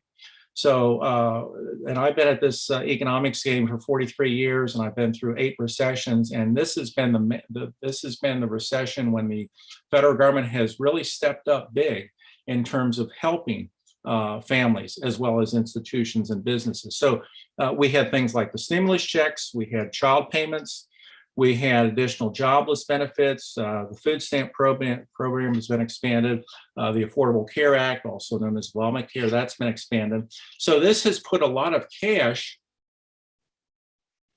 or cash-like resources into families' hands. In fact, there was one study at the University of Chicago, and the University of Chicago is a very, very well-regarded economics program that estimated that if you, in 20, I think it was for 2021, when all these programs still existed, if you were a family of 4 and you qualified for all these programs, you could get from the federal government in the course of a year about $100,000. So the question is, did that deter some people from maybe going back into the labor force? And the studies that have been done seem to suggest yes, not a large number, but maybe 10%, maybe 15% of people who were unemployed, maybe because of the availability of these programs said, well, I'm going to wait. So I think there is something to that. Now, a lot of these programs have run their course. We don't have the stimulus checks. We don't have the child payments. We don't have the additional jobless benefits. So I think any impact there is going to dissipate. And then the last point, something I participated in, is, and this hasn't gotten a lot of attention in the press, there's been a jump in retirements. A lot of people like myself who, when the pandemic came, were eligible to retire, and I had long been eligible to retire, looked at the pandemic, said to themselves, gosh, this really puts things in perspective. I mean, I turned 70 and looking at maybe 20, hopefully 20 good years left. Do I want to continue to work? Do I want to do other things? There were people who looked at the change in the workforce and said, gee, I just don't want to work remotely, or gosh, if we do go back to work, I'm still going to be considered go back to the office. I'm still going to be concerned. So we've had a jump in retirements. And that's been a big factor behind the labor shortage. Now, one question is, people going to unretire. And so as things progress over this year and next year, we might see some of those folks come back in the labor market. And then there's one more factor I think is very important. So go to the next slide. That's also been somewhat unreported. And particularly in 2020, when all of the financial assistance programs for individuals and households and families existed. I think there's a perception, and it's just my idea that there's a perception that some people think, well, if you're unemployed and you're getting aid, you're just going to sit back on the couch and fritter the day away and play video games and watch soap operas and so forth. And of course, probably some people did that, but for the first time, and as far as I can remember, because again, this is my 8th recession, there's evidence that a large number of people, significant number of people, I can't tell you really the percentage because these numbers are based on surveys. There's not an official count from the government, but a large number of people said to themselves, particularly in 2020, and a lot of these were young people. So I applaud them because of what I'm going to say. They said to themselves, you know what, I'm not going to waste time while I've got time off and while I'm getting help from the government. You know what I'm going to do if I'm in a low paying job that I really don't like and there's no future for it, I'm going to try to acquire some skills that makes me more valuable and allows me, when I do go back into the workforce, to take a higher paying job. And there's evidence that this did occur, that it's been a big deal. Again, I can't give you the exact numbers, but this has been a major factor, particularly among young people. So they took courses online. Maybe they went to community college courses, whatever. Maybe they finished a degree that they for some reason didn't finish. And so what we have seen, and if you remember those numbers I showed you on, for example, the tech sector, economic activity in the tech sector now is 14% higher than it was pre-pandemic. They're needing more people in jobs. And so this is where they're getting the people. So people have upskilled, a lot of people have upskilled themselves and they've moved on to higher paying jobs. And this is why particularly you do see those sectors that have struggled the most, like restaurants and maybe hotels and some personal services. They're not finding people, not because the people aren't out there, because the people have gone on to other jobs. And next slide, next slide, please. What this says, and what I tell my business audience is, if you're in this situation, there are three immediate things you can think about doing. Obviously, one, pay workers more and or provide more benefits to attract labor supply. And a lot of restaurants are doing that. Now, of course, they're gonna have to pass that on to their customers. Number two, try to substitute, if you can, technology and automation for workers. I'll give you a real quick example of this. My wife and I were visiting my wife's sister and her husband in Virginia a couple of months ago. And on our way back, we stopped at a fast food restaurant, won't mention the name, but it's known for its golden arches. And we walked in to get a sandwich and something to drink. We immediately walked up to the counter and stood there and no one came. So we're looking around, we're thinking, gosh, everyone on a break, what's going on? And before we could start, I was ready to start shouting, hey, we're here to buy. And my wife said, no, wait, look at those people, what they're doing. So we turned around and we looked at some other people that come in and they hadn't gone to the counter. They'd gone to this big order board, this electronic board where you punch in your orders. So that's how you ordered. So what this restaurant could do, obviously, is save on some labor, not all, but some labor, by changing the way people ordered. And this is going to be, I think, a big deal down the road as technology becomes more capable. And then the third thing is for business owners and managers to try to improve worker productivity, maybe change the way they do things, move people around, et cetera. So there are some short-term things as well as long-term changes, I think, that we're going to see in a lot of segments of the business world as a part of this labor. I call it a labor shortage along with a labor reallocation. Next slide. And I do think things are going to get better. I think if and this is outside my lane, but as I read and listen to medical experts, they're saying the virus is if it is mutating, it's mutating to a less lethal form that we can live with. That if you get it, the consequences are not as dire, and we'll get booster shots, et cetera. I think if we get that kind of attitude pervasively in the country and we go back to some semblance of normalcy, I think a lot of these issues, particularly in the labor market, will begin to ease up. Although I do think the labor reallocation is obviously here to stay. Next slide. All right, let me talk a little bit about, I've already mentioned this, the massive federal assistance that has been provided over 2 years. This is not political. This spans two Congresses, two presidents of different political parties. So this is not political. We've seen this both from 2020 through 2021. Since the 1930s, just a little history for you. It used to be, if you go back and read economic history, federal government, when a recession came, federal government said, oh, hey, it's not our business to try to end it. The market will take care of it. We've not accepted that attitude since the 1930s when we had the Great Depression. My grandparents lived through that, and I heard lots of stories. And so now it doesn't really matter if you've got a Republican administration or Democrat administration. If you have a recession, there's going to be some aid coming from the federal government. What is different about this period, this recession and this situation, is the size of the aid. Some of you may remember when President Obama was elected in 2008 and he took office in 2009, we were in the midst of the so-called Great Recession, or some call it the subprime recession of 2007 to 2009. Excuse me. And one of the things that he wanted to do was have an aid package coming out of Washington to help the economy recover.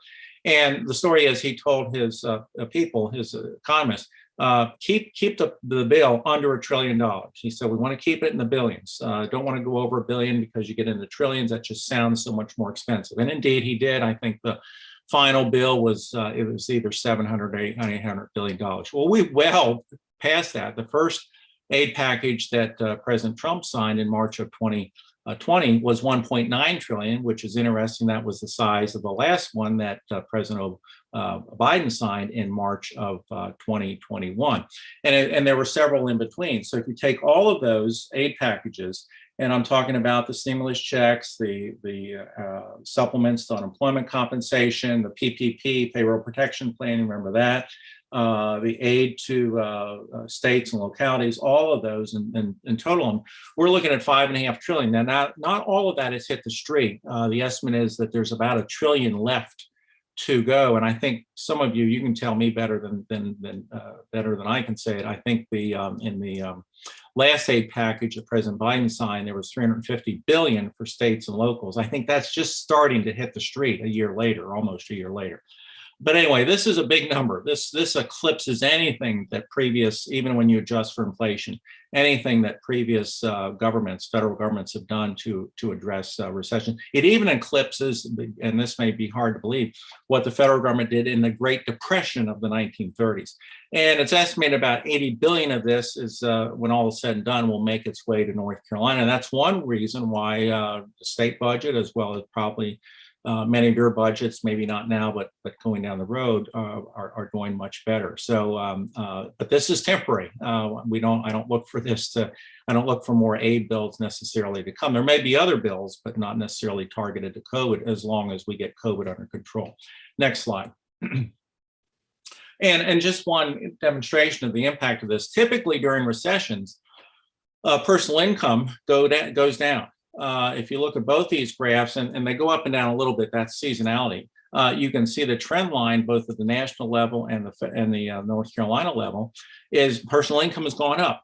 So I think that's one illustration of the power that these packages, these aid packages had. Next slide. Next slide. Now, I just want to pause 1 minute and say, you've heard in the public discourse that some have said that, well, and this will bleed into what I'm going to talk about in a minute, but you've heard some say, well, the federal government allocated too much, way too much. I think you can make an argument if you go back and look at the money and say it should have been better targeted. It should have focused most on people and businesses that are really hurting. You know, I may know people, or I do know people who got the stimulus checks. They didn't really need the stimulus check because they had jobs that were paying over 6 figures. But I think what was going on, if you go back to March 2020, we didn't know where this virus is going to take us. We hadn't experienced anything like this in 100 years. You literally had to go back to what's called the Spanish flu of 1917 to 1919 that my grandparents lived through, and I had, growing up, heard stories about the Spanish flu. You had to go back then, and so we didn't have a roadmap for this. We didn't know how much the virus would spread. We didn't know if we could get control of it. We didn't know when vaccines would be coming. So I think our policymakers at the federal level primarily erred on the high side and said, we don't have time to debate who's going to get this or not get the money. Let's just allocate the money, broad parameters for who gets the money, and push it out into the economy. And so that's the way I look at it. Next slide. Let's go to the next slide. Now, I want to pause just a minute to talk about an institution in Washington that doesn't get enough scrutiny or attention. I don't mean scrutiny sounds bad, enough attention. Because it's a very powerful institution. I think it's going to have a lot of impact this year, and that's the Federal Reserve. Federal Reserve is a very unique institution. It's not a department under the president. It's a separate entity, has its own separate budget. Federal Reserve doesn't have to go to Congress to get money. Banks that are members of the Federal Reserve pay fees to be members of the Federal Reserve. And it has power over making sure banks, things are done right. but it also has a mandate that Congress has presented it to try to what's called smooth out the business cycle. Most modern economies, in fact, I'll say all modern economies, go through what's called a business cycle. All that means is the economy grows for a while and improves. Then you have a little back, you slide back a little bit. We call that a recession. Fortunately, recessions tend to be short-lived, so then we get back to growth, et cetera. Economists, I mean, there have been tons of PhD dissertations written on, can we ever eliminate the business cycle? The conclusion is no, pretty much no. So we have to live with it, but can we moderate it? And that's one of the jobs of the Federal Reserve. Federal Reserve's is looked at when we go into recession, can they do things to at least ease the pain of the recession? And then when we're growing, particularly growing fast, and that has some ramifications, and I'll talk about those in a minute, can they do things to sort of ease those ramifications? So anyway, Federal Reserve has two big powers. One is illustrated on the left. They have control over a couple of key interest rates that most other interest rates are pegged after. And then the right-hand side, the Federal Reserve has the ability to buy debt from the federal government, and they pay for that debt with money that they create. Federal Reserve think of Federal Reserve having a checkbook. Whenever they spend anything, they never have to debit it. I'd love to have a checkbook like that. So the Federal Reserve over the last couple of years since the pandemic, they have been following what's called a accommodative or an easy monetary policy, meaning that they've been trying to stimulate economic activity to help us weather the COVID-19 recession and then grow out of it. So what do they do in that case? Well, they've lowered interest rates. You can see on the left-hand side, their key interest rate, federal funds rate, was at 2.5% 2019 pre-COVID. It's now at almost zero. And what that does is encourage borrowing, which they wanted to do. They want people during recessions, bad times, they want people to borrow money, spend money. And this is a big deal behind the housing market, the surging housing market. The housing market, very unusual again. Typically during recessions, people are fearful. They don't want to go out and buy houses. We've had the hottest housing market perhaps in history over the last couple of years. And a big part of that has been low interest rates. On the right-hand side, you can see that the Federal Reserve has bought actually about half the debt, about $5.5 trillion that the federal government's allocated. All that's been borrowed, of course. And the Federal Reserve has bought about half of that, meaning they paid for that with money. When I take a pause, I'm getting a little sip of water. They paid for that by money that they've just created out of thin air, which is one of their powers. In fact, if you go to the next slide, the money supply has increased 85% since the beginning of the pandemic. And again, all this was done purposefully in order to try to carry us through the pandemic. And again, remember, if you go back 2 years, we didn't know where this pandemic was taking us. We don't know how long the recession was going to last, et cetera. So all this sort of makes sense to me. But the consequence, if you go to the next slide, let's go to the next slide. I'm sorry, go to the next slide. All right, here we go. Let's stop here. One of the consequences has been what? The biggest polls show, if you ask people in the country, what's the biggest economic issue? I guess actually it's even what's the biggest issue, not even economic. They say inflation. Well, this has partially been a consequence of what the federal government and particularly the Federal Reserve has done over the last 2 years to deal with COVID. First of all, let me show you where we are with inflation. One of the reasons why people, again, you got to remember how old I am. One of the reasons people are so concerned and upset with inflation, which is right now the latest reading is we're running at 7.5% year over year, is that inflation has been pretty much a non-issue for the 21st century. I've given you some years there. You can see that prior to 2020, the inflation rate bounced around, but not in a very thin margin, 2%, 1%. The highest was 2018, 3%. In 2020, we're at 1%. And that's typical of what we've seen during the 21st century. So anyone born since the dawn of this century, since 2000, they've never been in an environment when you've had inflation that's out of the low single digits, and now they're looking at high single digits. So that's one reason people are concerned about this high inflation rate. And of course, inflation, the big problem with inflation is inflation's okay if let's say you're a family and you're looking at 7.5% inflation, which is measuring the average increase in all products and services that the average family buys. You're fine if your income goes up more than 7.5%, but that's usually not the case. In fact, that's not been the case this year and late last year. People are getting pay raises, but they're not getting pay raises of 7.5%. So inflation means that for many people, your standard of living is going down because your income's not keeping up with the higher prices. Next slide. Now, why have we had this surge of inflation? Well, I don't want to get too throw terms with you, but in economics, everything is, we explain everything with supply and demand. Those are our two big concepts in economics.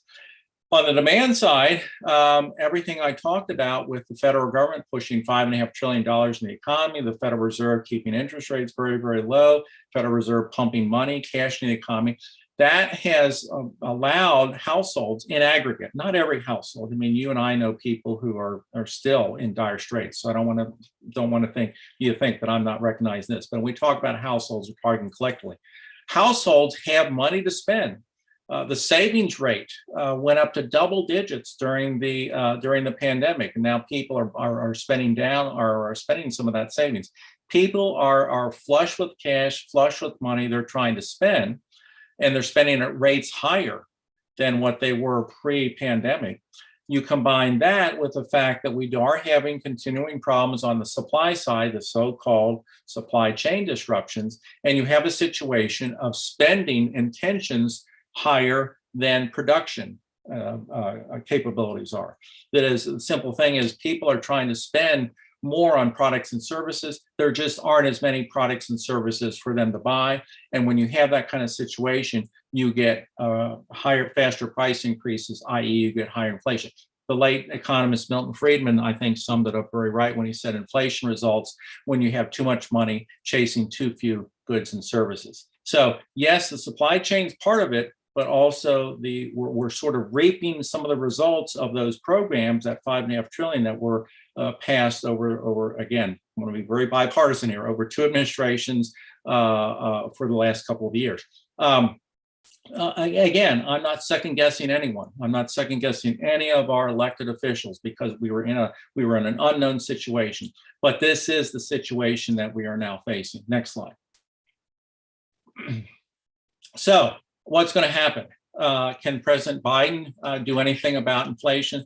Not really, and that's no knock against him. That's not in the purview of the powers of the president and the administration. Instead, corralling inflation, subduing inflation is really a function or in the domain of the Federal Reserve.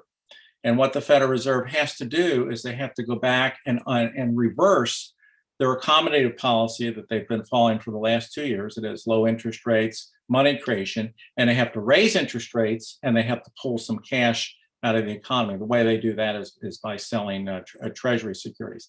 And they have said they are going to do this. They're going to do this. They're going to start next month. We don't know how much. Federal Reserve usually keeps their details close to their vest, but I do think we're going to see a shift in Federal Reserve policy this year. And what that's going to mean is that we're going to face higher interest rates. So if you're going to buy a house, it's going to be more expensive. And there's just not going to be as much spending, which translates to a slower growing economy. Now, we've been through this before. Next slide. In fact, the comment that whenever inflation's mentioned, people say, well, this is the highest inflation rate in 40 years. Well, let's talk just a little bit about what was going on 40 years ago. Again, I was here. I was a young professor at NC State. We had a buildup of spending and a buildup of a money supply, and we have very, very low interest rates in the 70s, kind of like we've been through, and they were for different reasons. But we had a situation in the late 70s, early 80s where we had the same thing, except we didn't have the supply chain problems, but we had overwhelming pressure from buying that was pushing up the inflation rate. President Carter was president at the time. He was facing re-election in 1980, and inflation was not good for him to run on, so he fired the Federal Reserve chair and he appointed the guy that you're looking at now, Paul Volcker. Paul Volcker was, you couldn't miss him in a crowd, 6'7", well-respected, longtime bureaucrat in the Treasury Department. 6'7". His other characteristic was he was never without a lit cigar. When he would testify before Congress, there was a swirl of cigar smoke around him. And I know obviously that doesn't happen today, but that was certainly a characteristic of him. And what Volcker did was what the Federal Reserve now is embarking on. He raised interest rates, he pulled cash out of the economy, and we had a peak inflation rate, I think it was in 1980, maybe it was in 81, of 13% within 3 years. He got that down to 6%, and in another 3 years, it was down to, 6%. Another 3 years, it was down to 3%, and it's really not gone any higher than that.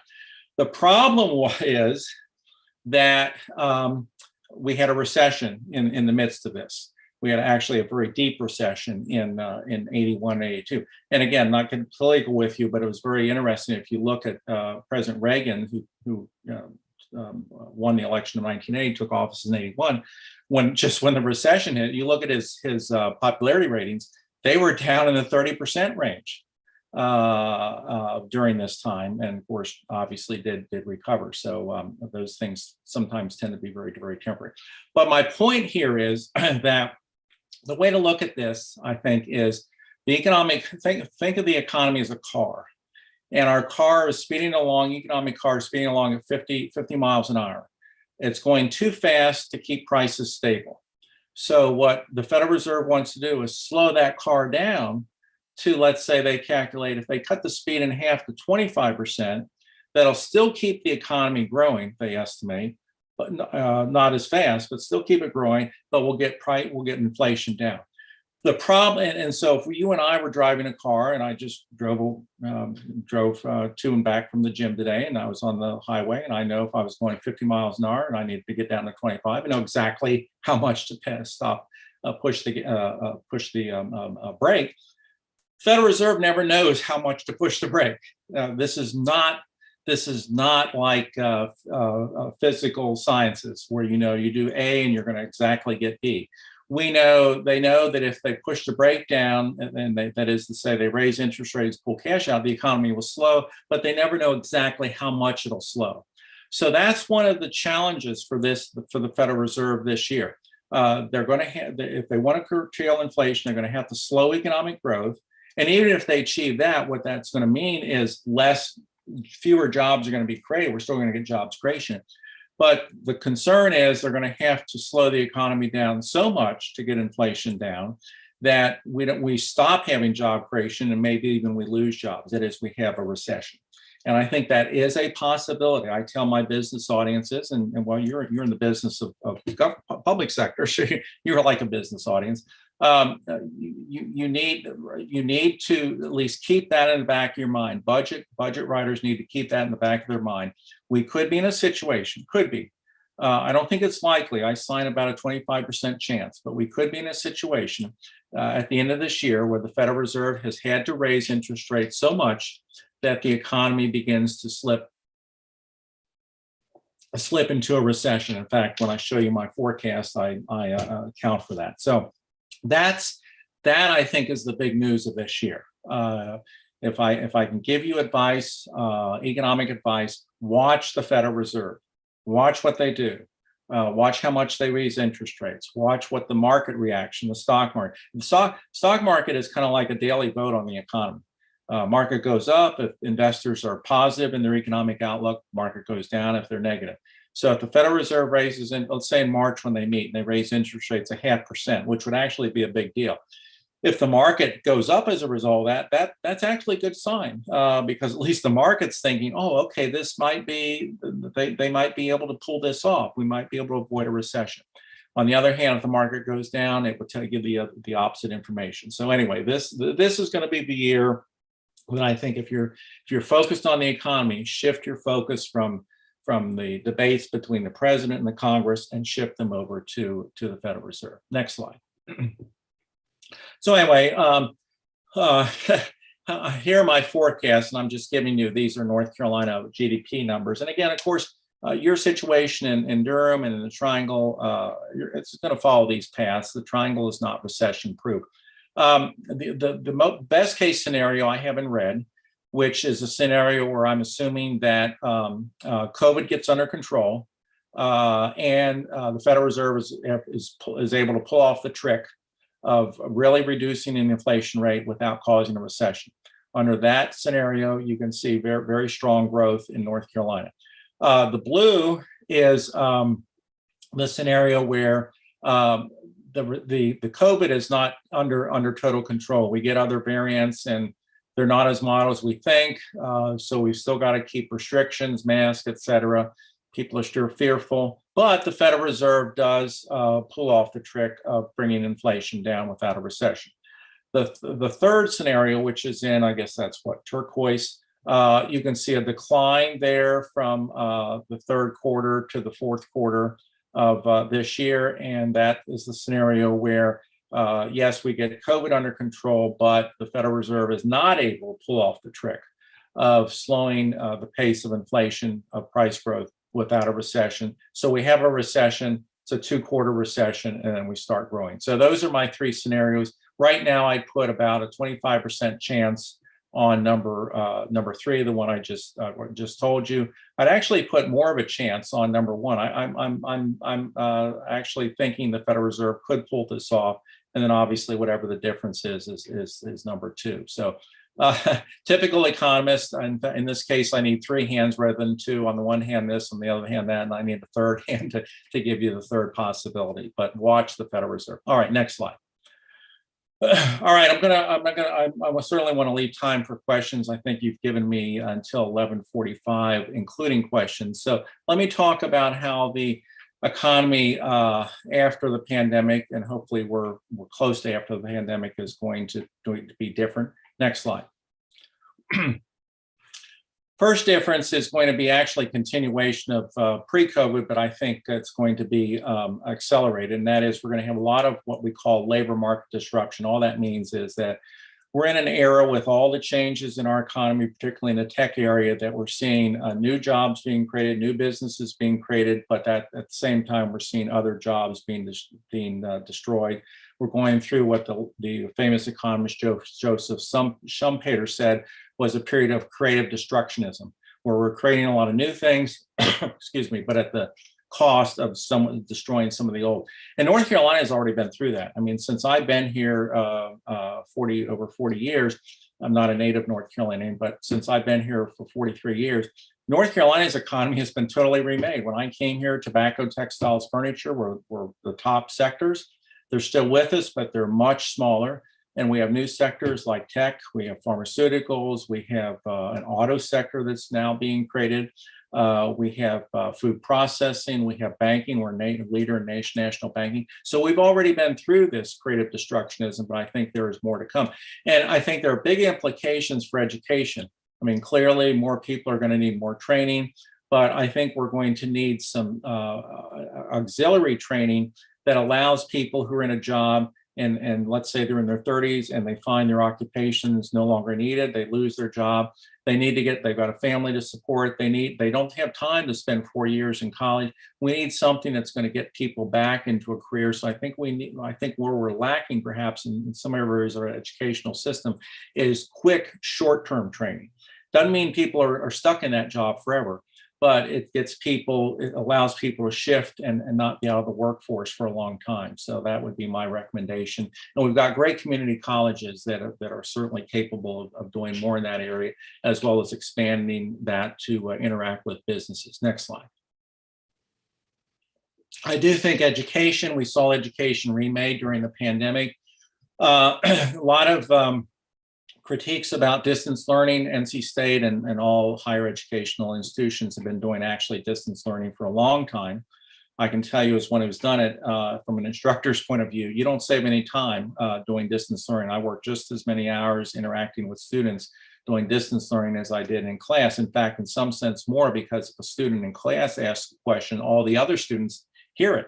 Whereas if it's in distance learning, I get a text or an email from a student, that's just that student. So, I do think our K through 12 institutions got a bad rap on distance learning because they weren't set up to do this. and they didn't have the infrastructure to do it. And a lot of families didn't have the infrastructure to do it. So I think probably distance learning is going to be a continuing part of K through 12 for students and programs that want it. And I think it'll be much, much better because again, I think they just weren't ready for it. And that's why a lot of people are disappointed. Next slide. Internet. If ever we needed convincing that we need reliable, high-speed internet everywhere to be successful in the modern economy, it was the pandemic. I mean, if there are any doubters, there are no doubters now.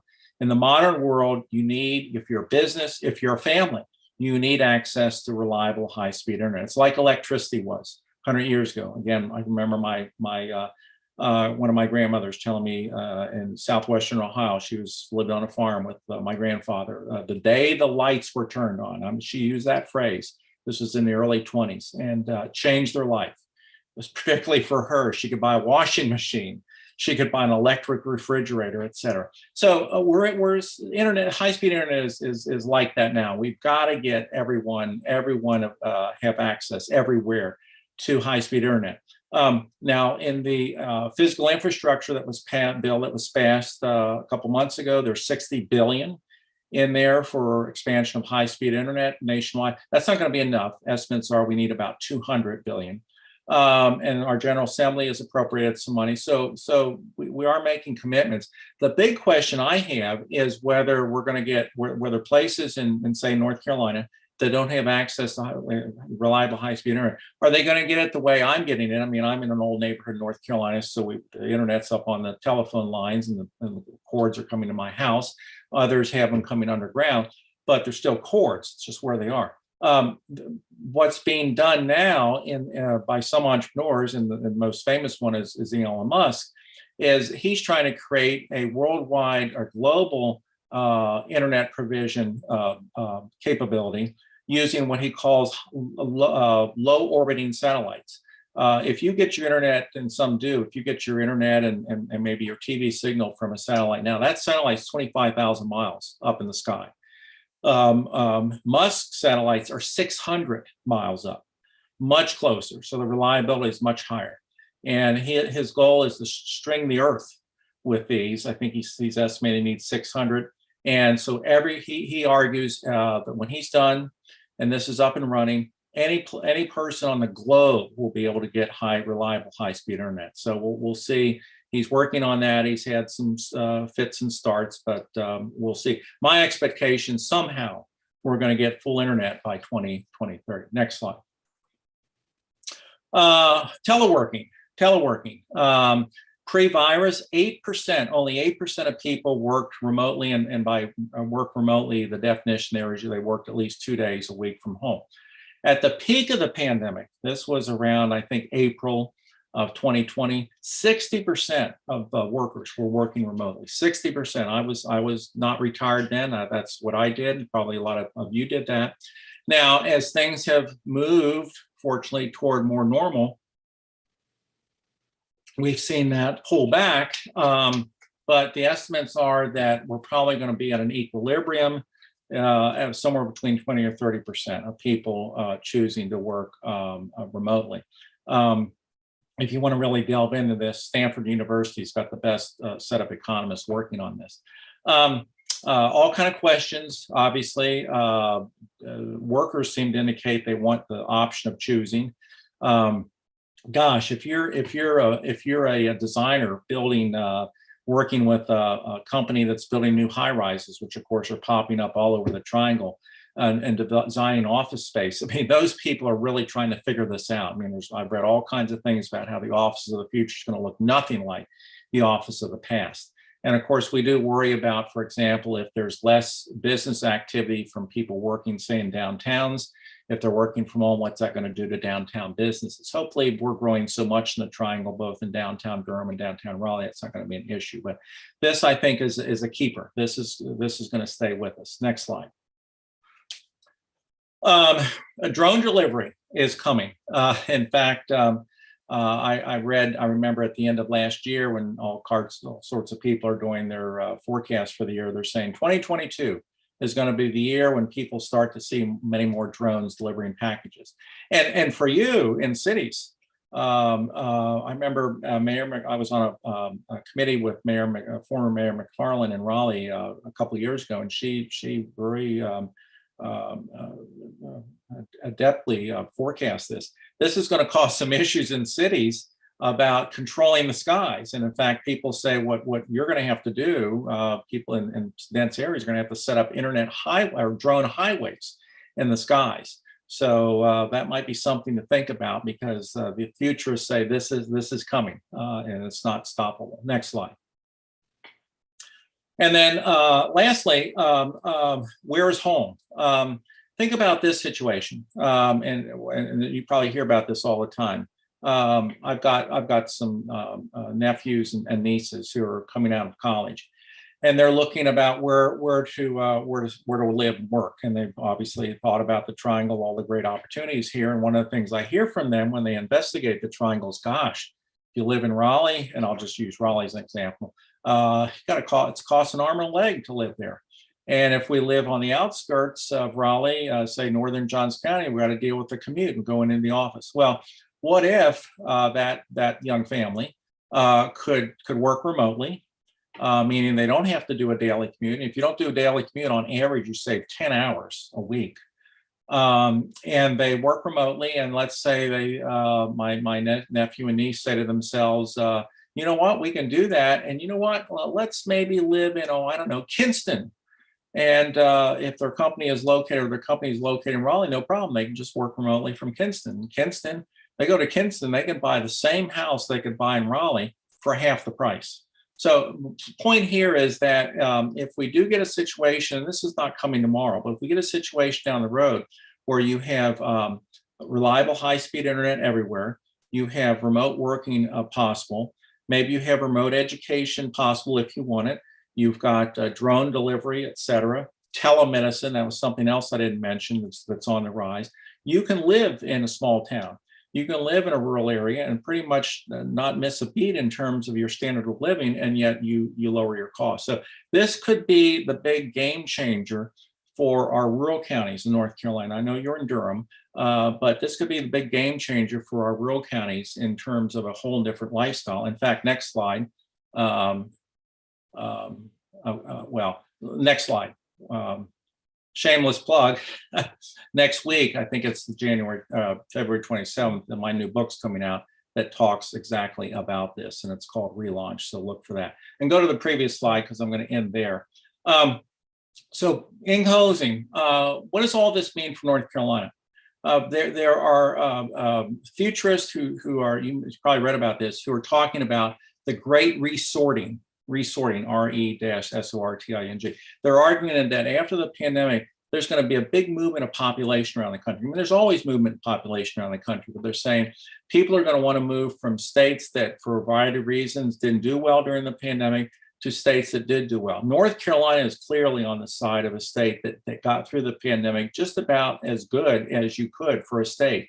And so what I'm thinking is we're going to see even more interest in people and businesses moving here. And my gosh, look at all the big announcements that we've had over the last couple months about big companies coming to North Carolina. We're right now at about 10.2 million people in the state. The state demographer just came out with his new forecast for North Carolina. And actually, they're not as optimistic as mine. I'm thinking we might be up to 13 million in 2030. He's still at about 11.5 million. But anyway, the point is we're going to grow, and we're going to have more people and more businesses. Now that does create issues, obviously. You know these as well as I do with in popular areas with housing costs, traffic congestion. We need to worry about pollution, et cetera. So there are costs to go with growth, but I do think North Carolina is going to be a state that we're going to continue to see a bigger growing economy sparked by more people moving here. With that, let me stop. It's right at 11:45, and I'll leave it to the controllers, to Kim, as to whether I have time or you have time to ask me questions. I'm happy to deal with them, or if you want to send questions to me, and I'll be happy to reply on email. I think we certainly have time, if you'll stay with us, Yes. Dr. Walden. Thank you Yes, so yes. much for that. I encourage you to turn your camera on so folks can see you, Okay. which would be, if possible. But Okay. thank you so much for, as always, a very provocative presentation that nicely complements and sets the table for our discussions, which will continue tomorrow. And with that, I'll see if council or anyone on the Zoom meeting has any questions or thoughts. And I will say it's telling me that the host has to allow me in on the camera. Very good. We will take care of that. Okay. All right. Oh, there I am. Yeah. Thank you, Professor Walden. Great presentation. I'll open it up to others on the council at this time.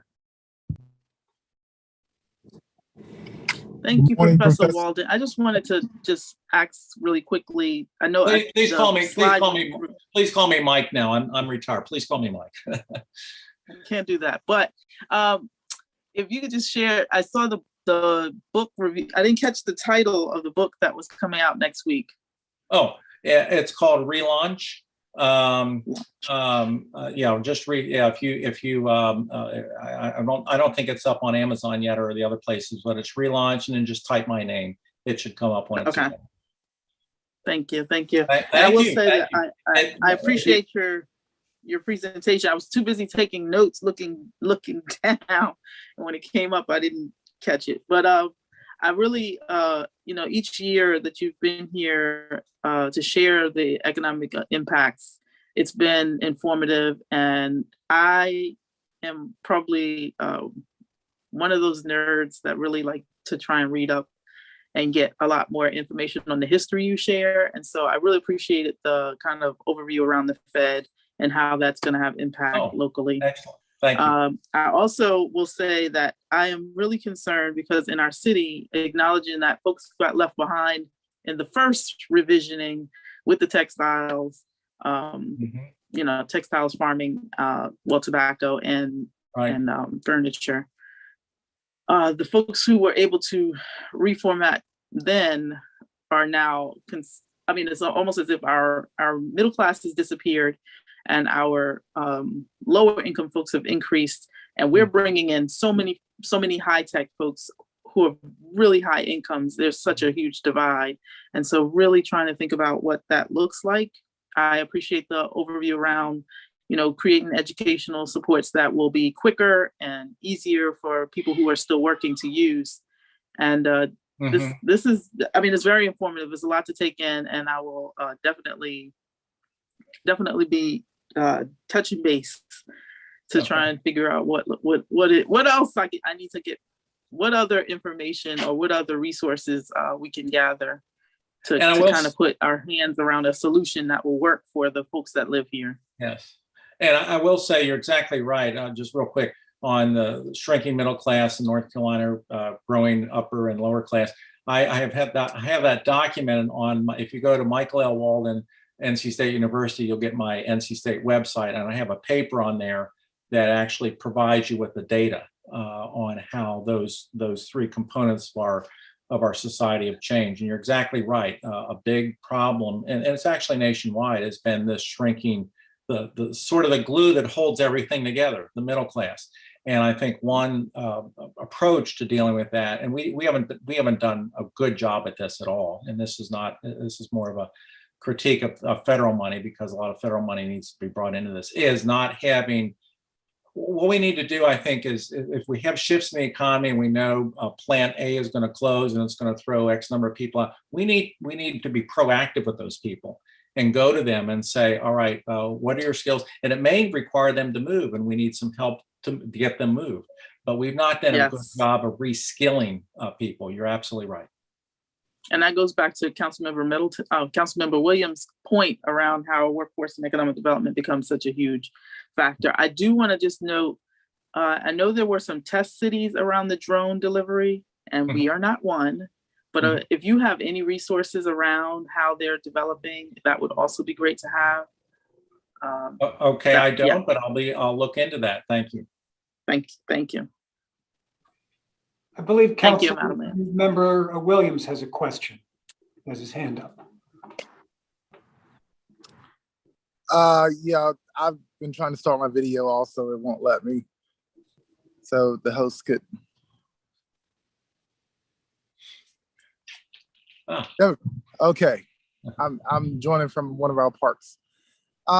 This was probably one of my favorite presentations because of how it is. I definitely want to have coffee with you. This is my language here. But I have some questions as it relates to, this was really in depth at the state level, and I'm just intrigued at how we can use this information to inform our local level decisions. For example, well, I'm a restaurant owner where it says that, we're back, and it doesn't feel that way because we're feeling the double whammy of labor as well as cost of goods, so I'm experiencing that personally, but I'm really concerned about cross sectors, multiple industries. So I had a few questions, and I'm going to just ask these questions, and you can just summarize if that, because I don't want to take up too much time.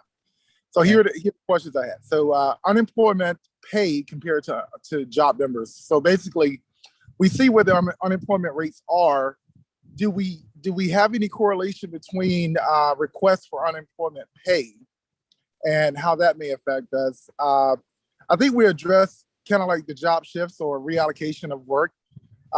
We have Amazon that is coming to Durham, and it seems like everybody works for Amazon now. I lost about 4 staff members to Amazon. So tech companies took a significant chunk of the labor in our area, which they have their creative ways of doing that. It's not really Amazon, it's the flex. So they're partnering with sub companies to have hire drivers. So now we have a bus driver shortage, and folks that are just wanting to do something different. And these are like, they're entry-level jobs that are paying a lot more than what traditionally entry-level is. And it's really hard for the local ground level folks to keep up with that pay rate. Where are people spending? Are they spending online more rather than, here locally? Internally inside the city and the county. I started out with how the local level is being informed by statewide economic data, because graphically we look good, but are we feeling that? And when you ask, just engage, we're really engaged here in Durham. Not everyone feels the same way, and was there an online increase, and was there an increase in online school registrations? Whether it's K-12 online charters, online just online schools for universities, and let's see, was revenue inclusive of federal support? When you talk about the revenue increase for these sectors, does that include the federal grants that we receive, or is that independent of that? So those are my questions, or notes taken that I wanted to get more clarity on. And if you could summarize that. I should have been writing these down. Your question about people filing for unemployment, those claims are come out every month, and they have been trending down. I do a monthly report on this, and again, go to my NC State website, and you can track those numbers. As a small business, you're in the restaurant business, you're competing with people like Amazon. Your costs are going up. I don't have an easy answer for you, other than one thing to consider would be if you do have to pay more, and you do have to pay more both for people and as well as for your inputs, and your prices have to go up, consider making that transparent to your customers and saying, look, I get it. I had to raise the price of this meal or whatever by so much, and here's the breakdown. So I'm not making profits on this. Your question about online registration, did you say, for classes? Not sure I have any data on that. But yeah, I mean, in the triangle, I mean, you're exactly right. The triangle is shifting. It's moving more toward upper paying jobs. And in a sense, that's good. But we, of course, two things there. We want to make sure everyone has opportunity to compete for those jobs. And of course, that's involved in education. And it often does mean that if you're at the lower, if you're sectors where the nature of your work means you can't afford to pay a high rate, you're oftentimes not finding the kind of plentiful, the kind of labor supply that you used to. So that's certainly a negative of the kind of growth that we are experiencing. The one result of this, of course, has been that people, as I indicated earlier, people are moving to North Carolina. The last year, 2021, North Carolina was fourth among all 50 states in the raw number of people who moved here from other states.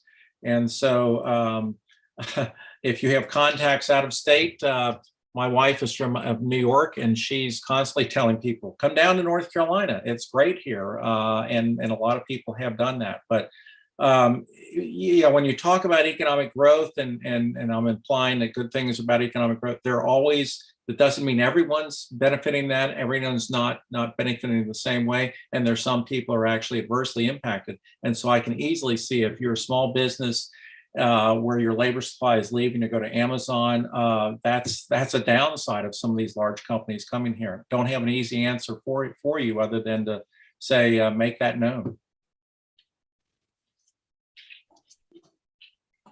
The city's economic development director, Andre Pettigrew, is patiently had his hand up. Andre, do you have a question? I do. Thank you, John. Thank you, Dr. Walden. I have a two-part question. Again, has there been any analysis done on the fiscal stimulus, federal money, that's the payroll protection program and the emergency disaster loan program, as well as the state's efforts, Retool NC, which grants were targeted at historically underutilized Black businesses in the state. What has been the impact of that? Do we have any numbers? And the second thing, maybe even more importantly, is the availability of capital. Access to capital is a continuing issue for small women and minority businesses. Is there any analysis or projection of the availability of capital to, quite frankly, support this growth, the business opportunities that are part of this growth for our small business community? I'll have to punt on both of them. Well, I do have a suggestion for your first question on analysis of the various kinds of programs that have come in from the federal level as well as state level. There was set up an office, and I'm not sure I have the right name, but it's got pandemic in it. I think it's at the governor's office level, that had the job of tracking and gathering information on money coming in to fight the pandemic. I don't think they've gone to the analysis stage, but they would be the people to contact. And I know the person that heads that, and it's a senior moment where that name has gone out of my head. But if you have contacts at the governor's office, they would know, because this is a rather new agency. I think it's probably going to be temporary, but they've been charged with, number one, tracking the money, and then if there's any analysis done of the money. As far as access to capital, I don't have any information that would be new to anyone. I mean, that's clearly a major part of business development. When I was teaching, I would one of the courses I taught, students would develop a business plan. Of course, that's always what lenders want to see. They want to see a business plan. They want to see projections of growth, of return, et cetera. And you have to convince those who have the money to lend that you're going to make money, and they're going to make money. So that's where I would always start when someone talks about, gee, I need some money to start my business. I'm saying, well, that's fine, but you need a plan.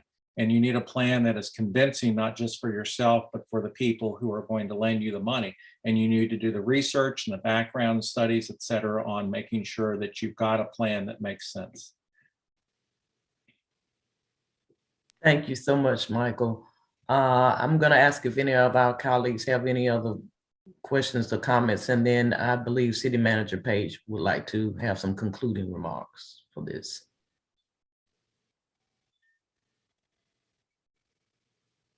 City Manager Page, you have the floor.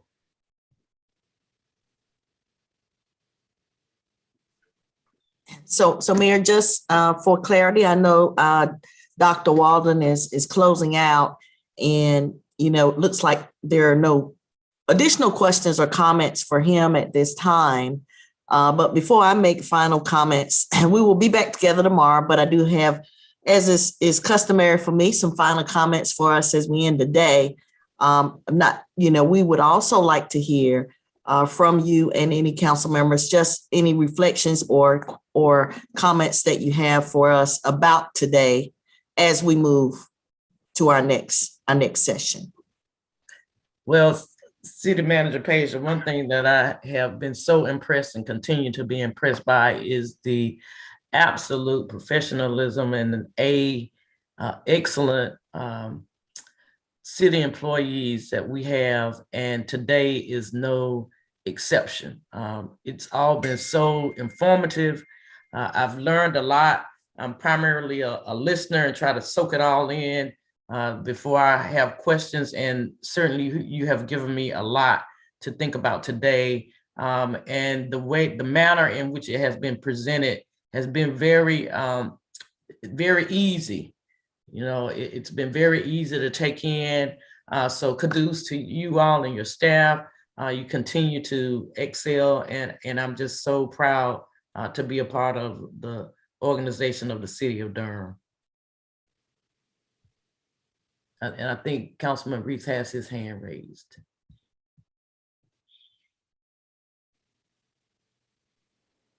I do. Thank you, Mayor O'Neill. I appreciate it. I just,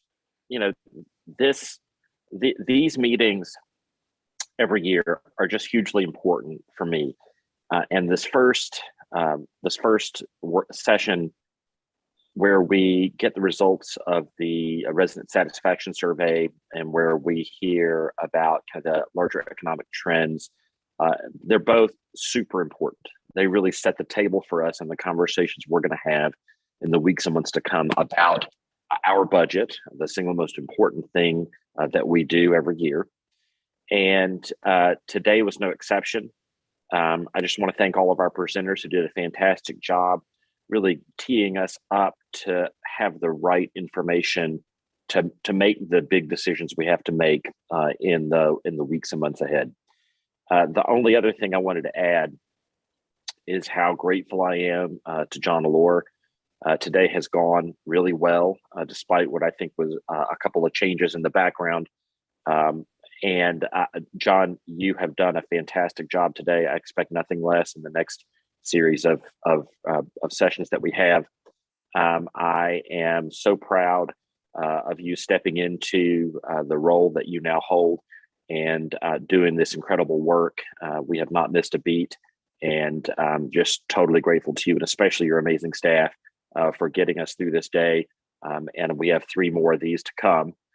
So you're a quarter of the way home in terms of getting us through these budget work sessions. So thank you, John. Congratulations to you and your staff on a good first day, and look forward to tomorrow. Thanks.